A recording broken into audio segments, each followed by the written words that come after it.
अध्याय 381 सूक्ष्म परिवर्तन। यह विधि वास्तव में हासिल की जा सकती है। अब चू निंग को पूरी तरह समझा गया था कि अनंत जीवन की अभिप्राय इटर्नल लाइफ इंटेंट कितनी भयावह चीज है। क्षतिग्रस्त आध्यात्मिक शिराओं स्पिरिचुअल वेन्स की मरम्मत तो इसका सबसे बुनियादी प्रभाव मात्र था। ये तो जीवन की अवधारणा लाइफ कॉन्सेप्ट को ही उन्नत कर सकता था। किसी व्यक्ति के जीवन का सार स्वयं उसे ही ऊंचा उठाना पड़ता है, इसलिए इसे सीधे लोगों पर इस्तेमाल नहीं किया जा सकता, लेकिन अन्य वस्तुओं पर किया जा सकता है। एक तलवार भले ही उसमें चेतना हो, आखिरकार वह एक तलवार आत्मा स्वॉर्ड स्पिरिट ही होती है। उसकी जीवन गुणवत्ता भी बढ़ाई जा सकती है। अब तियान शुआन ने चू निंग के साथ मजाक करना बंद कर दिया। उसे पता था कि इस बार चू निंग गंभीर है। उस छोटी लड़की के मन में तो वास्तव में कुछ उत्साह भी था। आखिरकार वो इतने लंबे समय से वॉइड ब्रेकिंग स्तर पर अटकी हुई थी, सैकड़ों अध्यायों से आगे नहीं बढ़ी थी। तियान शुआन को बस यही लगता था कि बहुत समय बीत चुका है। हालांकि वह धीरे धीरे मजबूत हो रही थी, लेकिन उसे नहीं पता था कि अब चू निंग कितना भयावह हो चुका है। वह तो अब इंसान ही नहीं रहा था। ठीक है, वह अंदर से थोड़ी बेचैन थी, लेकिन कर भी क्या सकती थी। जब उसे पहली बार पता चला कि वो ट्रू ड्रैगन स्वॉर्ड है, तो वो बहुत उत्साहित हुई थी, लेकिन फिर उसे डर लगा कि अगर वह आगे बढ़ी तो उसकी चेतना कहीं समाप्त न हो जाए, इसलिए उसने साहस नहीं किया। और एक तलवार आत्मा होने के नाते वह चू निंग से सीधे ये भी नहीं कह सकती थी, क्योंकि एक वस्तु को अपने निर्णय लेने का अधिकार नहीं होता। बाद में उसे पता चला कि चू निंग यह इसलिए नहीं कर पा रहा था क्योंकि एक टुकड़ा गायब था, इसलिए यह विधि उपयोग में नहीं लाई जा सकती थी। तियान शुआन तब बहुत खुश हुई थी। वह फिर से चू निंग से बहस कर सकती थी, लेकिन उन्नति की गति बहुत धीमी हो गई थी। लेकिन अब जब चू निंग ने उसे यह अवसर दिया था, तो तियान शुआन इसे पूरी तरह पकड़ना चाहती थी। जब वे 10 वॉइड ब्रेकिंग डिवाइन सॉर्ड्स टूटे, तो तियान शू कांप उठा। उसने सोचा, कहीं ऐसा तो नहीं कि मुझे भी इसमें झोंक दे। सिर्फ इस छोटी लड़की को उन्नत करने के लिए उसने 10 वॉइड ब्रेकिंग स्तर की तलवारें झोंक दी। तलवारें बोल नहीं सकती, लेकिन महसूस जरूर कर सकती हैं। वो उसके लिए किसी जैविक पिता जैसा था। तियान शुआन भी ये देखकर स्तब्ध रह गई और एक पल को हिचकिचाई। उसने सोचा, अगर तुम मुझे अपनी बेटी कहो, तो मैं तुम्हें पीटने से रुक सकती हूँ। उसी क्षण उड़ती हुई तलवार अचानक टूट गई और भयानक तलवार अभिप्राय स्वॉर्ड इंटेंट में बदलकर तियान शुआन के शरीर में समा गया। हालांकि चू निंग को ढलाई और उन्नयन की पूरी प्रक्रिया स्पष्ट नहीं थी, फिर भी वह इसे परख सकता था। अगर असफल भी हुआ, तो बस फिर से कोशिश करेगा। आखिर तलवार अभिप्राय सचमुच तियान शुआन द्वारा निगल लिया गया था। जब उसने महसूस किया कि तियान शुआन का तलवार अभिप्राय चरम पर पहुंच चुका है, तो चू निंग ने तुरंत अनंत जीवन की अभिप्राय का प्रयोग कर तियान शुआन की जीवन अवधारणा को उन्नत किया। इस समय वह पूरी तरह एकाग्र था। विशाल जीवन अवधारणा तियान शुआन के शरीर में उमड़ पड़ी, किसी भी प्रकार की व्याकुलता की अनुमति नहीं थी। अरे दिलचस्प, यह क्या कर रहा है? चू निंग को पता ही नहीं चला कि एक साधारण सा दिखने वाला अधेड़ आदमी उसके पीछे थोड़ी दूरी पर आ चुका था। अचानक तियान शू म्यान से बाहर निकल आया और वह अधेड़ आदमी डरकर तुरंत दोनों हाथ उठा बैठा। मैं बस जिज्ञासु हूँ, मेरा कोई बुरा इरादा नहीं है। अगर मैं जरा भी हरकत करूँ, तो तुम मुझे कभी भी मार सकते हो। चू निंग ने उसकी उपस्थिति को धुंधले रूप में महसूस किया। वह तो सिर्फ एक साधारण मनुष्य था, उसके शरीर में कोई चीख नहीं थी। चूंकि ऐसा था, चू निंग ने तियान शू को कुछ करने नहीं दिया। वॉइड ब्रेकिंग डिवाइन ग्रेड को उन्नत करना स्पष्ट रूप से आसान काम नहीं था। अनंत जीवन शक्ति की भारी खपत थी, जिसे थोड़े समय में पूरा करना असंभव था। लेकिन ये कोई समस्या नहीं थी। इस चीज की मात्रा वास्तव में उसकी इच्छा के अनुसार थी। उसने तो कब का अंतहीन जीवन शक्ति के स्तर तक साधना कर ली थी। छोटे भाई, क्या मैं पूछ सकता हूँ, तुम क्या कर रहे हो? चू निंग के पास जवाब देने का समय कहाँ था, और वह आदमी खुद ही बोलता रहा। एक हथियार का सार उसके पदार्थ में होता है। कुछ वस्तुओं से संकुचित होते हैं, कुछ अवधारणाओं से। मैंने सुना है कि कुछ पुण्यात्मा साधक अपने ही अवधारणाओं से हथियार बनाते हैं। पहले प्रकार की सीमा होती है और उन्हें आगे बढ़ाना असंभव है, जबकि पदार्थ की गुणवत्ता बढ़ाने की कीमत बहुत भारी होती है। और अवधारणा से बने हथियार अमर की इच्छा से निर्धारित होते हैं, उनकी ऊंचाई असीम होती है। क्या एक डिवाइन ग्रेड हथियार को उन्नत करने की लागत बहुत ज्यादा है? और तुम्हारी यह विधि, ये तो सामान्य उन्नयन जैसी भी नहीं लगती। चू निंग ने भौहें चढ़ाईं, लेकिन ध्यान नहीं भटका सकता था। यह आदमी आखिर है कौन? कोई साधना नहीं, फिर भी वो एक नज़र में पहचान गया कि तियान श्वान डिवाइन ग्रेड है। क्या ये भी महान क्षेत्र से आया कोई व्यक्ति है? क्या ये लोग अब मुझे निशाना बना रहे हैं? लेकिन उन्हें मेरा स्थान कैसे पता चला? बोलने के बाद वह आदमी रुक गया, जैसे कुछ महसूस कर लिया हो। मैंने तुम्हारी विधि पहले कभी नहीं देखी, ये हथियार की गुणवत्ता बढ़ाने के लिए नहीं लगती। क्या तुम मुझे सिखा सकते हो? हम अदला बदली कर सकते हैं, छोटे भाई। चू निंग ने उसे पूरी तरह अनदेखा किया और अनंत जीवन की अभिप्राय को और तीव्रता से प्रवाहित करता रहा। इस क्षण अंतहीन जीवन शक्ति इस वीरान मैदान में फैल गई, यहाँ तक कि उस अधेड़ आदमी के चेहरे की झुर्रियां भी समतल हो गईं। अनंत जीवन की अभिप्राय का उपयोग सचमुच अत्यधिक था। वह आदमी इस शक्ति में नहाते हुए मुस्कुराया। कितनी शक्तिशाली ऊर्जा है! लगता है उस तलवार का उन्नयन अब समाप्त होने वाला है। अचानक स्वर्गीय दाव हेवनली दाव की रोक टूट गई। तियान श्वान ने इसे महसूस किया और सीधे इस लोक की स्वर्गीय सीमा को चीर दिया, जिससे क्षेत्र के बाहर की महान स्वर्गीय शक्ति नीचे उतर आई। इसी क्षण तियान श्वान ने वॉइड ब्रेकिंग डिवाइन ग्रेड की जंजीरों को पूरी तरह तोड़ दिया और एक वास्तविक रेखा चिन्ह लिमिटलेस स्तर तलवार देवता के ऊपर अंकित हो गया। जैसा कि अपेक्षित था, जब दिव्य दृश्य समाप्त हुआ, तियान श्वान उत्साह से भर गई। मैं लिमिटलेस हूँ, मैं लिमिटलेस हूँ। और चू निंग कुछ खालीपन महसूस करते हुए आह भरने लगा। अगर इसी तरह उसे सेलेस्टियल फेनोमेनन तक उठाना हो तो शायद मुश्किल होगा। उसकी की ओर शक्ति कमजोर नहीं थी, लेकिन उसके अनंत जीवन दाव शरीर की साधना सीमा अभी भी मौजूद थी। चू निंग अभी केवल 6 रेल में था। तियान श्वान को आगे बढ़ाने के लिए उसे स्वयं पहले अपनी साधना बढ़ानी होगी। लेकिन उन्नति के बाद छोटी लड़की ने बस हल्के से चू निंग की पिंडली पर लात मारी। ज्यादा खुश मत हो, तुमने तियान श्वान को उन्नत किया है, लेकिन तियान श्वान तो सिर्फ स्वॉर्ड मास्टर की है। इसे स्वॉर्ड मास्टर को दिया गया तुम्हारा उपहार समझो। हम्फ। चू निंग को कोई आश्चर्य नहीं हुआ। उसकी बड़ी बेटी ऐसी ही थी, आज्ञाकारी होने की उम्मीद करना असंभव था। अपनी असली बेटी भी बड़ी होकर आज्ञाकारी नहीं रहती, वो तो बस बचपन में ही आज्ञाकारी होती है। तियान श्वान 8000 साल की थी, उससे डैडी बुलवाने की उम्मीद, ये तो बहुत मुश्किल था। फिर भी चू निंग को इससे कोई खास फर्क नहीं पड़ा। वे परिवार थे, औपचारिकताओं की जरूरत नहीं थी। अगर तियान श्वान घुटनों पर बैठकर डैडी कहने लगती, तो उल्टा चू निंग ही असहज हो जाता। इस समय चू निंग बस हंसा और तियान श्वान के सिर पर हाथ फेरते हुए बोला, लिमिटलेस सेलेस्टियल फेनोमेनन तक पहुंचने में कितना बाकी है? तियान श्वान ने कुछ असहज होकर कहा, मेरे वर्तमान तलवार अभिप्राय के अनुसार शायद सैकड़ों लिमिटलेस डिवाइन वेपन्स को मिलाए बिना यह संभव नहीं होगा। रहने दो, मैं स्वॉर्ड नर्चरिंग गॉड से धीरे धीरे सुधार कर लूंगी। लेकिन चू निंग, तियान श्वान ने कुछ बदलाव महसूस किए हैं। हाँ। लेकिन जैसे ही वह बोलने वाली थी, वह अधेड़ आदमी मुस्कराते हुए तुरंत पास आ गया। छोटे भाई, मेरा नाम शू हू है, सब मुझे हुजी कहते हैं। पास के गांव की लोहार की दुकान से हूँ। मैंने तुम्हें यहाँ तलवार बनाते देखा तो भागता हुआ आ गया। सच में यह मेरी धृष्टता थी। मैं बस ये पूछना चाहता था, क्या तुम अपनी तलवार ढालने की विधि सिखाते हो? इस समय चू निंग पहले ही बुद्धा और उस लड़की की वजह से सतर्क हो चुका था। बकवास, कैसे मान लूं कि तुम क्षेत्र के बाहर से नहीं हो? फिर भी चू निंग ने उसे उजागर नहीं किया।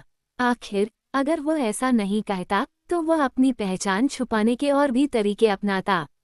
और सामने वाला इस बात से बिल्कुल भी हैरान नहीं था। चू निंग की विधियां शायद 3 शिक्षाओं वालों को भी चकरा दें। अगर ऐसा है तो देखते हैं। मुझे विश्वास नहीं कि तुम सच में एक साधारण लोहार हो। कोई बड़ी बात नहीं है, ज्यादा कठिन भी नहीं। क्यों न तुम्हारी लोहार की दुकान चलकर देखें। वह आदमी उत्साह से सिर हिलाने लगा। असल में मैंने सच में ऐसी उन्नयन विधि कभी नहीं देखी। तो चलें। चलो तियानशुआन, जल्दी आओ। चू निंग ने पुकारा और शू हू के पीछे चल पड़ा, जबकि तियानशुआन अपने भीतर आए परिवर्तनों का अध्ययन कर रही थी। इसी समय छोटी लड़की की हथेली में आध्यात्मिक की एक लहर उमड़ी। कितना जादुई है, पहले मैं यह नहीं कर पाती थी, है ना? ओह, मेरा छोटा पत्थर कहाँ है? अरे, यहाँ है, जल्दी से ले आओ। अध्याय 382, लोहार, एक देवता। हमेशा घमंडी रहने वाले चू निंग ने आज एक नज़र डालने का फैसला किया। तुम कह रहे हो कि तुम यहीं के स्थानीय हो। मैं तुम्हें बता दूं, मैंने आज तक इतना असामान्य स्थानीय नहीं देखा। सामान्य लोग तो चौंक जाते। और तुम कह रहे हो कि मेरी दिव्य चाल देखकर तुम्हें जरा भी झटका नहीं लगा। पक्का कोई बाहरी होगा, शायद वॉइड ब्रेकिंग स्तर का विशेषज्ञ। उसे तियानशुआन में आए बदलाव का पता ही नहीं चला, क्योंकि वह उसे देख नहीं पा रहा था। उसे ये भी मालूम नहीं था कि तियानशुआन उस आध्यात्मिक की स्पिरिचुअल चीज से खेल रही थी, जिसे उसने पहले कभी महसूस नहीं किया था। फिर वह छोटी लड़की अपने हाथ में पकड़े पत्थर के आत्मा को चिढ़ाने लगी, हंसते हुए उसे लिटिल ब्लैक वगैरह कह रही थी। लेकिन जब चू निंग शूहू के साथ पास के एक गांव की ओर गया, तो उसने देखा कि वहां सच में एक गांव मौजूद था। ये कैसे हो सकता है? ये सच में है। चू निंग ने तुरंत स्वर्गीय दाओ हेवनली दाओ से पूछताछ की, और तियानशुआनजी ने जल्दी से उत्तर दिया। यह एक मूल निवासी गांव है, तुम्हारी कल्पना की तरह कोई बाहरी नहीं। चू निंग हक्का बक्का रह गया। ये सच में है। ठीक है, कोई बात नहीं। इसे मैं अपनी बड़ी बेटी के साथ टहलने के रूप में ही मान लेता हूँ। आखिर गुरु तो उसे कभी बाहर घुमाने ले जाता ही नहीं। रास्ते में कई स्थानीय ग्रामीण मुस्कुराते हुए उन्हें अभिवादन कर रहे थे। साफ था कि उन्हें शूहू से अच्छा लगाव था। स्वर्गीय दाऊ ने भी यही कहा था, तो लगता है वह सच में स्थानीय ही है। उसने इतने शुद्ध और सरल ग्रामीण बहुत कम देखे थे, यहाँ तक कि जो युवतियाँ चुपके से उसे देखती थीं, वे भी अपनी आंखें ढक लेती थीं। कितने भोले और ईमानदार लोग।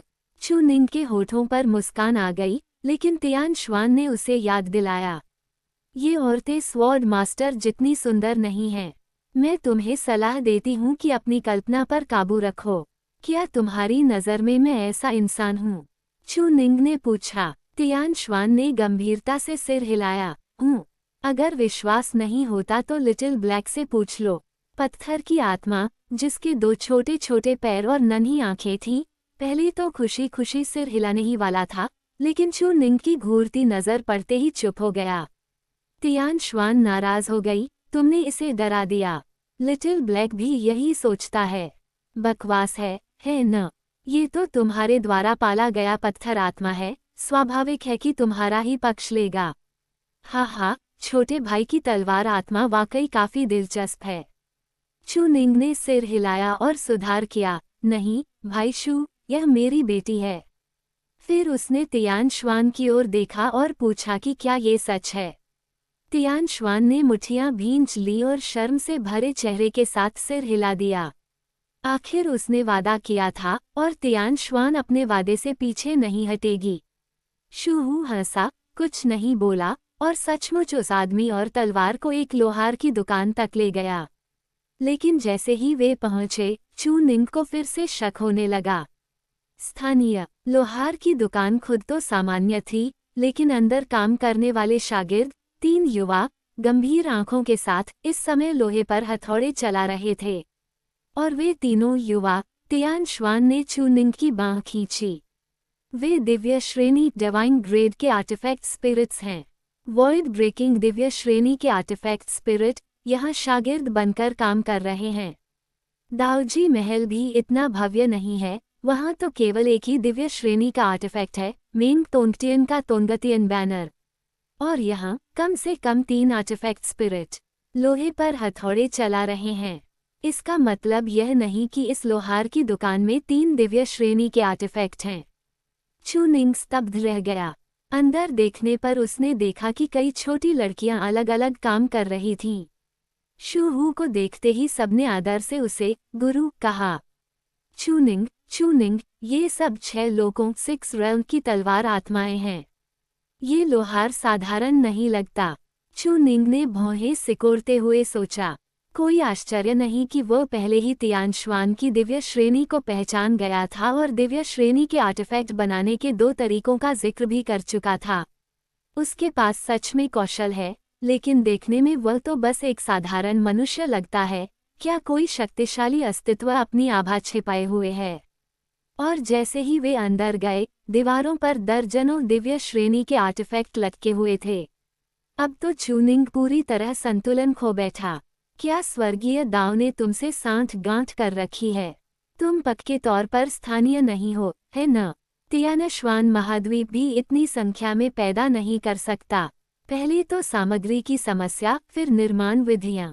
एक दिव्य श्रेणी का आर्टिफैक्ट बनाना अत्यंत कठिन होता है। इतने सारे कैसे हो सकते हैं? अगर कोई ग्रेट डोमेन डेमन सेक्ट का व्यक्ति इतना बना पाता, तो शायद चू निंग थोड़ा विश्वास कर लेता।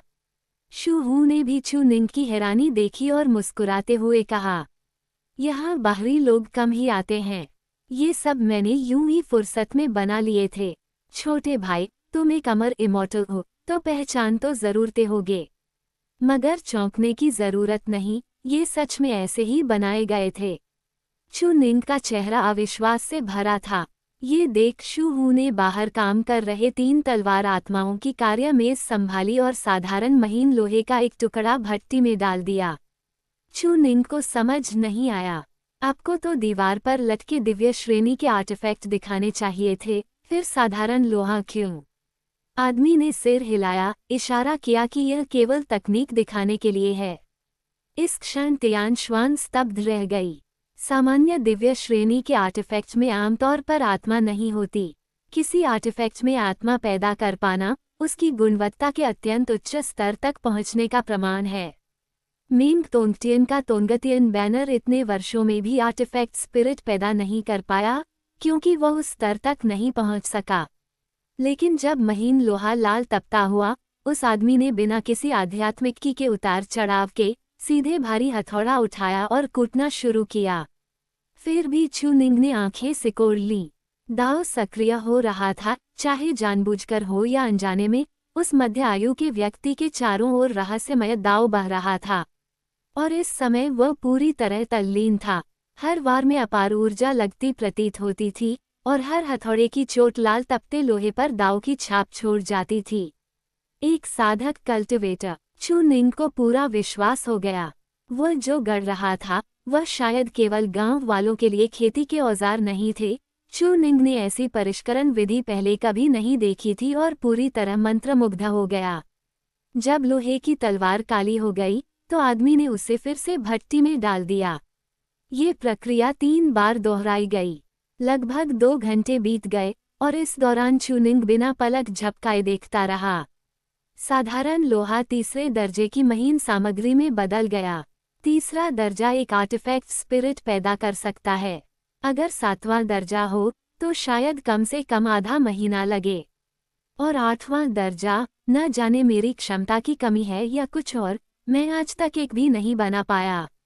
इसलिए मैं बहुत उत्सुक हूँ कि छोटे भाई ने 7वें दर्जे की तलवार को 8वें दर्जे तक कैसे उन्नत कर दिया। अगर संभव हो, तो मैं ये हथौड़ा चलाने की तकनीक तुम्हें सिखा सकता हूँ, बदले में। आखिर अपने पूरे जीवन में मैं कभी 8वें दर्जे का आर्टिफैक्ट नहीं बना पाया। वह बोलते हुए हथौड़ा चला रहा था, चिंगारियां उड़ रही थीं, और अगले ही क्षण जैसे अंतिम निर्णायक वार हुआ। जो बना, वह एक सब्बल क्रोबा था, पूरी तरह आकार ले चुका। इस समय साधारण वस्तु से बना ये सब्बल तीसरे दर्जे का निम्न स्तरीय आध्यात्मिक आर्टिफैक्ट बन चुका था। तीसरा दर्जा आध्यात्मिक, 6ठा दर्जा अमर, 7वां दर्जा दिव्य। यही आर्टिफैक्ट्स की श्रेणी है। और जब उस आदमी ने इसे साधारण नदी के पानी में बुझाया, तो धीरे धीरे एक गोलमटोल लड़की की आकृति प्रकट हुई। आर्टिफैक्ट ने आत्मा प्राप्त कर ली। ये सब देखकर चू निंग के मन में केवल एक ही विचार उठा, उसका शिष्य बन जाना। वह भी लोहार बनना चाहता था। बाहरी दुनिया में एक आर्टिफैक्ट स्पिरिट का निर्माण अत्यंत कठिन है, कम से कम एक अमर हथियार चाहिए। लेकिन यहाँ ये सब सिर्फ उस मध्य आयु के व्यक्ति के हथौड़े से हो रहा था। और महामहिम, क्या आप मेरी कंपनी में काम करने में रुचि रखते हैं?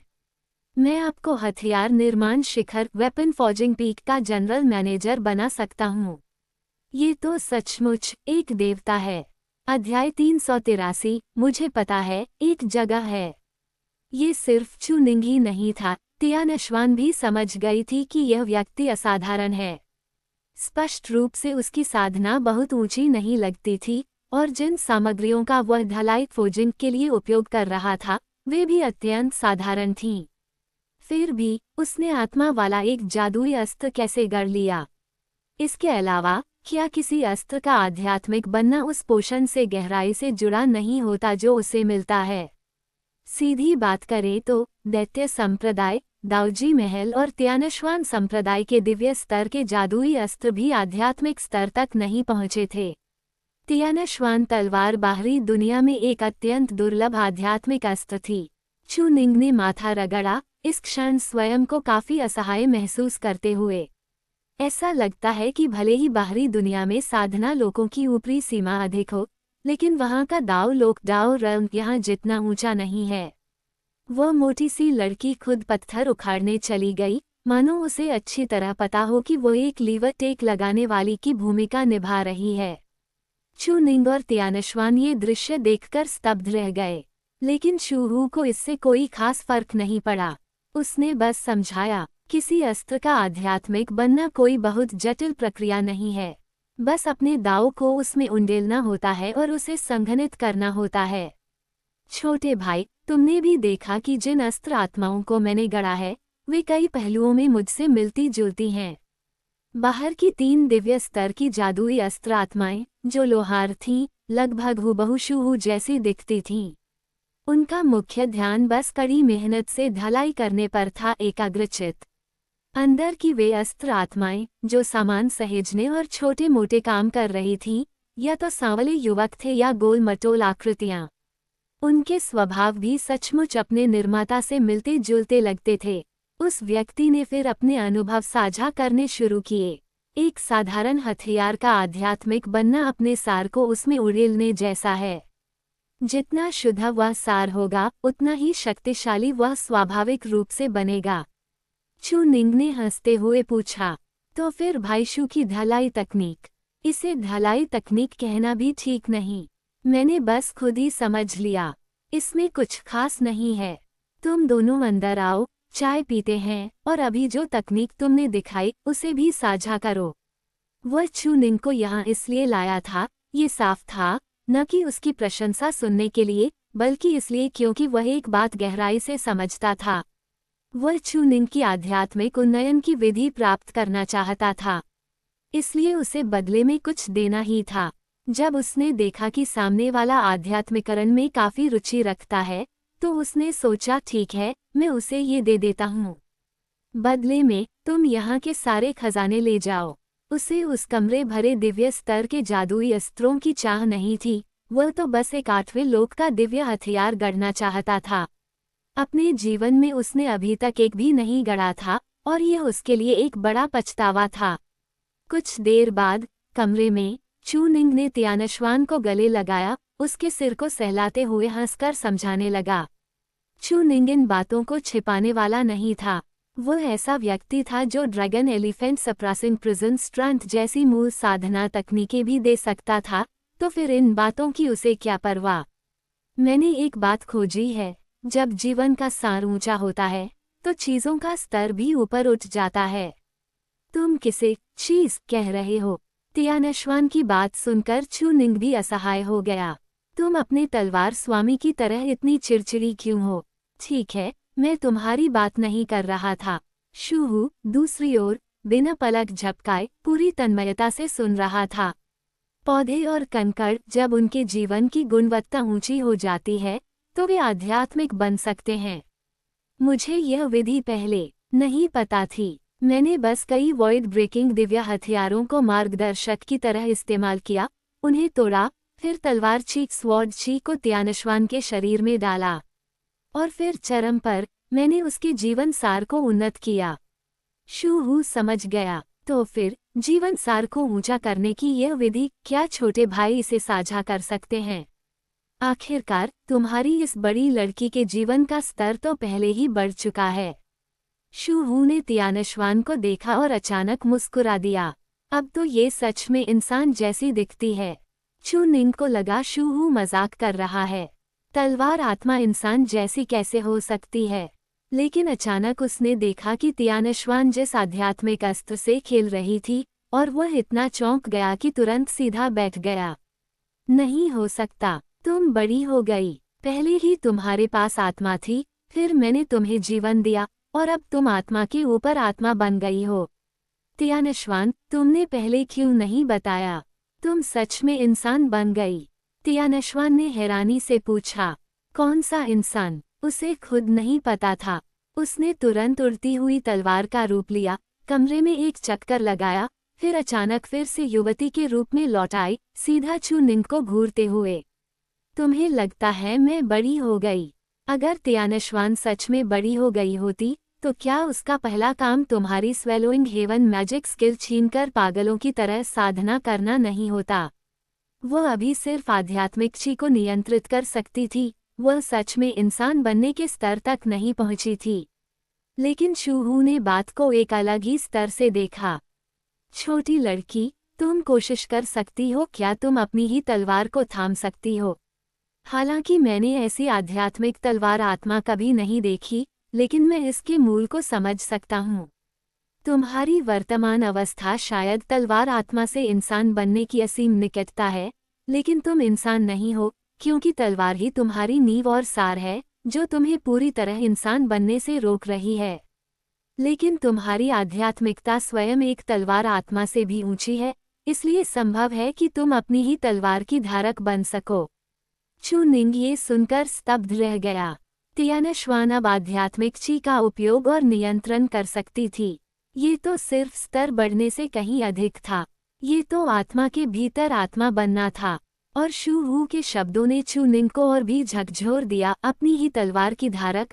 अगर ऐसा हो सका तो यदि त्यानश्वान तलवार के अन्य टुकड़े मिल जाएं, तो क्या वह स्वयं तलवार से प्रभावित नहीं होगी, क्योंकि वह पहले से ही त्यानश्वान तलवार को धारण करने वाली सत्ता होगी। चू निंग की धड़कन तेज हो गई। अगर यह सच में संभव हुआ तो यह महान सम्राट की तलवार और त्यानश्वान की स्मृतियों की समस्या को पूरी तरह हल करने का एक परिपूर्ण तरीका होगा। त्यानश्वान ने बस एक क्षण सोचा और उसके हाथ में एक लंबी तलवार निंगजू हो गई। वह वर्तमान असीम स्तर की त्यानश्वान तलवार थी। वह सचमुच मुक्त हो चुकी थी। चू निंग इतना उत्साहित था कि लगभग उछल पड़ा। लेकिन त्यानश्वान को समझ ही नहीं आया कि चू निंग इतना खुश क्यों है। हालांकि ऐसा लगता है कि उसे भी स्वाद का एहसास हो गया था। अब मैं बदबूदार टोफू खा सकती हूँ। इस तरह तो मैं स्वादिष्ट खाना भी खा सकूंगी। त्यानश्वान भी उत्साहित हो गई। भले ही दोनों के उत्साह के कारण अलग अलग थे, लेकिन ये स्पष्ट था कि वे बेहद खुश थे। चू निंग मुस्कुराया और एक साधना ग्रंथ निकाला। ये वह साधना तकनीक है जिससे मैं जीवन सार की साधना करता हूँ, एवरग्रीन हैंड। ये चांगचुन अमृतत्व की दूसरी प्रति है और यह उसकी तीसरी प्रति है। ये तीनों संस्करण हैं। अगर भाई शू सच में इन्हें सीख सके तो तुम मुझसे अगला संस्करण मांग सकते हो, लेकिन सभी को साधना में समय लगेगा। शू हू स्तब्ध रह गया। उसे हाथ में लेकर देखने के बाद उसने पूछा, क्या इसे साधने से उस स्तर का जीवन प्राप्त किया जा सकता है? मेरे जीवन का सिद्धांत इसी से आया है, लेकिन बेहतर होगा कि इस साधना तकनीक को उजागर न किया जाए। अगर ये त्यानश्वान महाद्वीप में होता तो ठीक था, लेकिन बाहर की दुनिया में दीर्घायु दाओ वंश बिना अनुमति दीर्घायु विधियों के प्रसार पर सख्त प्रतिबंध लगाता था। इसे सबसे भयावह गोपनीयता वाला संप्रदाय कहा जा सकता था, आम लोगों के लिए ये जानना भी मुश्किल था कि दीर्घायु दाओ वंश वास्तव में कहाँ स्थित है। फिर भी इसे फैलाने से मुसीबत आ सकती थी। ये चीज़ वाकई बहुत कीमती थी। बाहरी दुनिया में कोई भी चू निंग को पकड़कर केवल दीर्घायु गोलियां देने वाली मुर्गी क्यों नहीं बनाता, क्योंकि उसके पीछे दाओजी महल की पूरी शक्ति थी, जो अब दैत्य संप्रदाय और कई अन्य संप्रदायों तक फैल चुकी थी। ज्यादा से ज्यादा तियानश्वान संप्रदाय भी उसे छूने की हिम्मत नहीं करता। शू हू ने भी इस बात की गंभीरता समझ ली और तुरंत उठ खड़ा हुआ, घर में वर्षों से गड़े गए दर्जनों दिव्य स्तर के जादुई अस्त्र देने का इरादा करते हुए। लेकिन ये कुछ छोटे बच्चे और 3 सहायक छोटे भाई, मुझे इन्हें रखना होगा, वरना अकेले रहना बहुत झंझट होगा। चू निंग ने जल्दी से उसे रोका और हंसते हुए कहा, मुझे इनकी जरूरत नहीं है। मैं बस ये कह रहा हूँ कि अगर भाई शू चाहें तो मैं आपको एक ऐसी जगह ले जा सकता हूँ जहाँ असीम दिव्य हथियार गढ़े जा सकते हैं। शू हू स्तब्ध रह गया, उसका चेहरा संदेह से भरा हुआ था। लेकिन असीम दिव्य हथियार गढ़ने की जगह। अध्याय 384 समझ से परे चेतावनी। सु वानछिंग ने कुछ खोजा। जब भी कोई शिष्य उसके पास होता, वह अनजाने में उसकी ओर झुक जाती थी। पहले वह ऐसी नहीं थी। वह पहले एक अत्यंत परिश्रमी साधिका थी, ऐसी जो 12 घंटे के दिन में 13 घंटे तक साधना कर सकती थी। कितनी लगन, कितनी मेहनत, लेकिन बाद में सु वानछिंग ने धीरे धीरे इसे छोड़ दिया, क्योंकि उसने यह पाया कि लेटे लेटे साधना करना वास्तव में औपचारिक साधना से भी तेज था। हालांकि तलवार के दाव ताव के संदर्भ में पूरे तियानश्वान महाद्वीप पर कोई भी ऐसा नहीं था जो उससे प्रतिस्पर्धा कर सके, और एक तलवार साधक की शक्ति में वृद्धि मुख्यतः उसके तलवार दाव पर ही निर्भर करती थी। यदि तलवार दाव ऊंचा हो तो स्तरों को पार करना सहज हो जाता है। शायद इसी कारण उसने पहले कभी इस विषय पर ध्यान नहीं दिया था। लेकिन अब सु वानछिंग ने एक और भी ऊंचे तलवार दाव को देखा था। वो कभी किसी और के तलवार दाव की नकल नहीं करती, न ही किसी और के पदचिह्नों पर चलती। यह एक बहुत सरल सिद्धांत था, यदि मैं तुम्हारा तलवार दाव साधना करूं तो मेरी सर्वोच्च उपलब्धि भी उसी स्तर तक सीमित रहेगी जहां तक उस दाव का सृजनकर्ता पहुंचा है। यदि मूल सृजनकर्ता को पार करना हो तो कठिनाई स्वाभाविक रूप से कई गुना बढ़ जाती है। लेकिन यदि वह स्वयं अपने तलवार दाव से उस उच्चतर तलवार दाव को पार कर सके तो वही पर्याप्त था सब धाराओं को समेटने के लिए। सु वानछिंग की पद्धति क्या थी? वह पहले सब कुछ सीखकर फिर उसे अपने तलवार दाव में मिलाने की राह नहीं अपनाती थी। इसके बजाय वो अपने दिव्य आत्मा डिवाइन सोल के भीतर कल्पना करती थी कि सामने वाले का तलवार दाव एक अत्यंत ऊंचे स्तर तक पहुंच चुका है। ये स्तर उसके अपने तलवार दाव से भी ऊंचा होता। चाहे विरोधी का तलवार दाव कितना ही निम्न क्यों न हो, वह ऐसा ही करती और फिर युद्ध करती।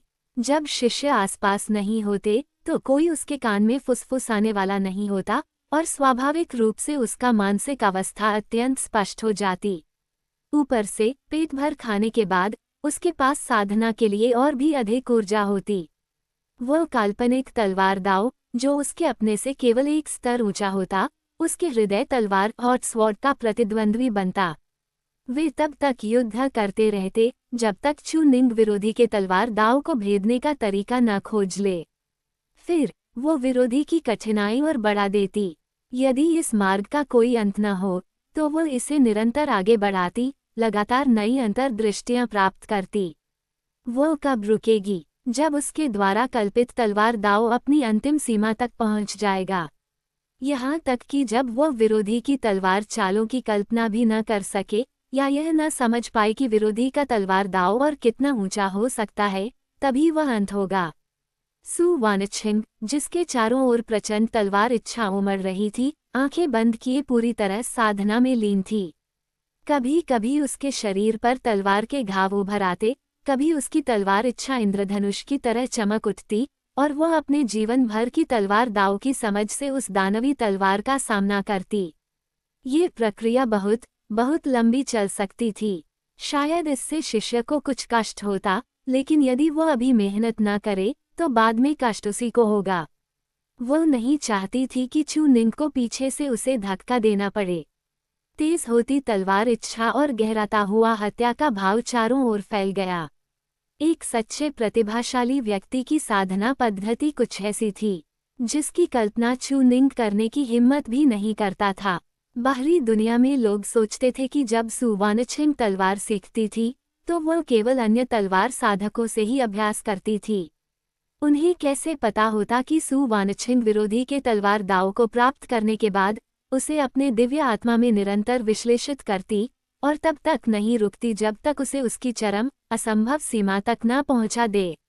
और यह सीमा ऐसी थी जिसे वे बाहरी तलवार साधक कई जन्मों की साधना के बाद भी नहीं छू सकते थे। विजय केवल एक पड़ाव थी, असली लक्ष्य था अपने तलवार दाव का उत्थान। बार बार देह का फटना, बार बार दिव्य आत्मा का कांपना, ये सब उसे गहराई से प्रभावित करता था। लेकिन वह इसकी अभ्यस्त हो चुकी थी। यदि वह युवावस्था में ये कर सकती थी तो अब क्यों नहीं। बस ये दानवी तलवार अत्यधिक गूढ़ थी, शायद यह उसकी साधना की अंतर्दृष्टि को 10वें स्तर से आगे कई स्तरों तक सहारा दे सके। और उसी समय रात में चू निंग गांव में शूहू के घर के पिछवाड़े में खड़ा था, उसे लोहा गढ़ते हुए देख रहा था। उसके हाथ में तलवार पोषक कुंभ स्वॉर्ड नर्चरिंग गॉड था, जिससे वह कभी कभी शराब की 1-2 घूंट ले लेता। उसके बगल में 3 तलवार आत्माएं गढ़ाई में सहायता कर रही थीं, अत्यंत गंभीरता से। स्पष्ट था कि शूहू जीवन की अवधारणा से आत्माओं को जागृत करने की विधि पर विचार कर रहा था। लोहे को गढ़ते हुए भी शूहू कह रहा था। छोटे भाई ने कहा कि मैं इस असीम दिव्य हथियार को नहीं गढ़ सकता क्योंकि स्वर्गीय दाव की सीमाएं हैं। क्या इस संसार में सर्वोच्च साधना केवल 7वें स्तर की शून्य भेदन तक ही है? अगर पहले पता होता तो मैं इतना परिश्रम व्यर्थ न करता। छोटे भाई के संकेतों से लगता है कि वो इस संसार के बाहर से है या किसी बाहरी संप्रदाय का मुख्य व्यक्ति है।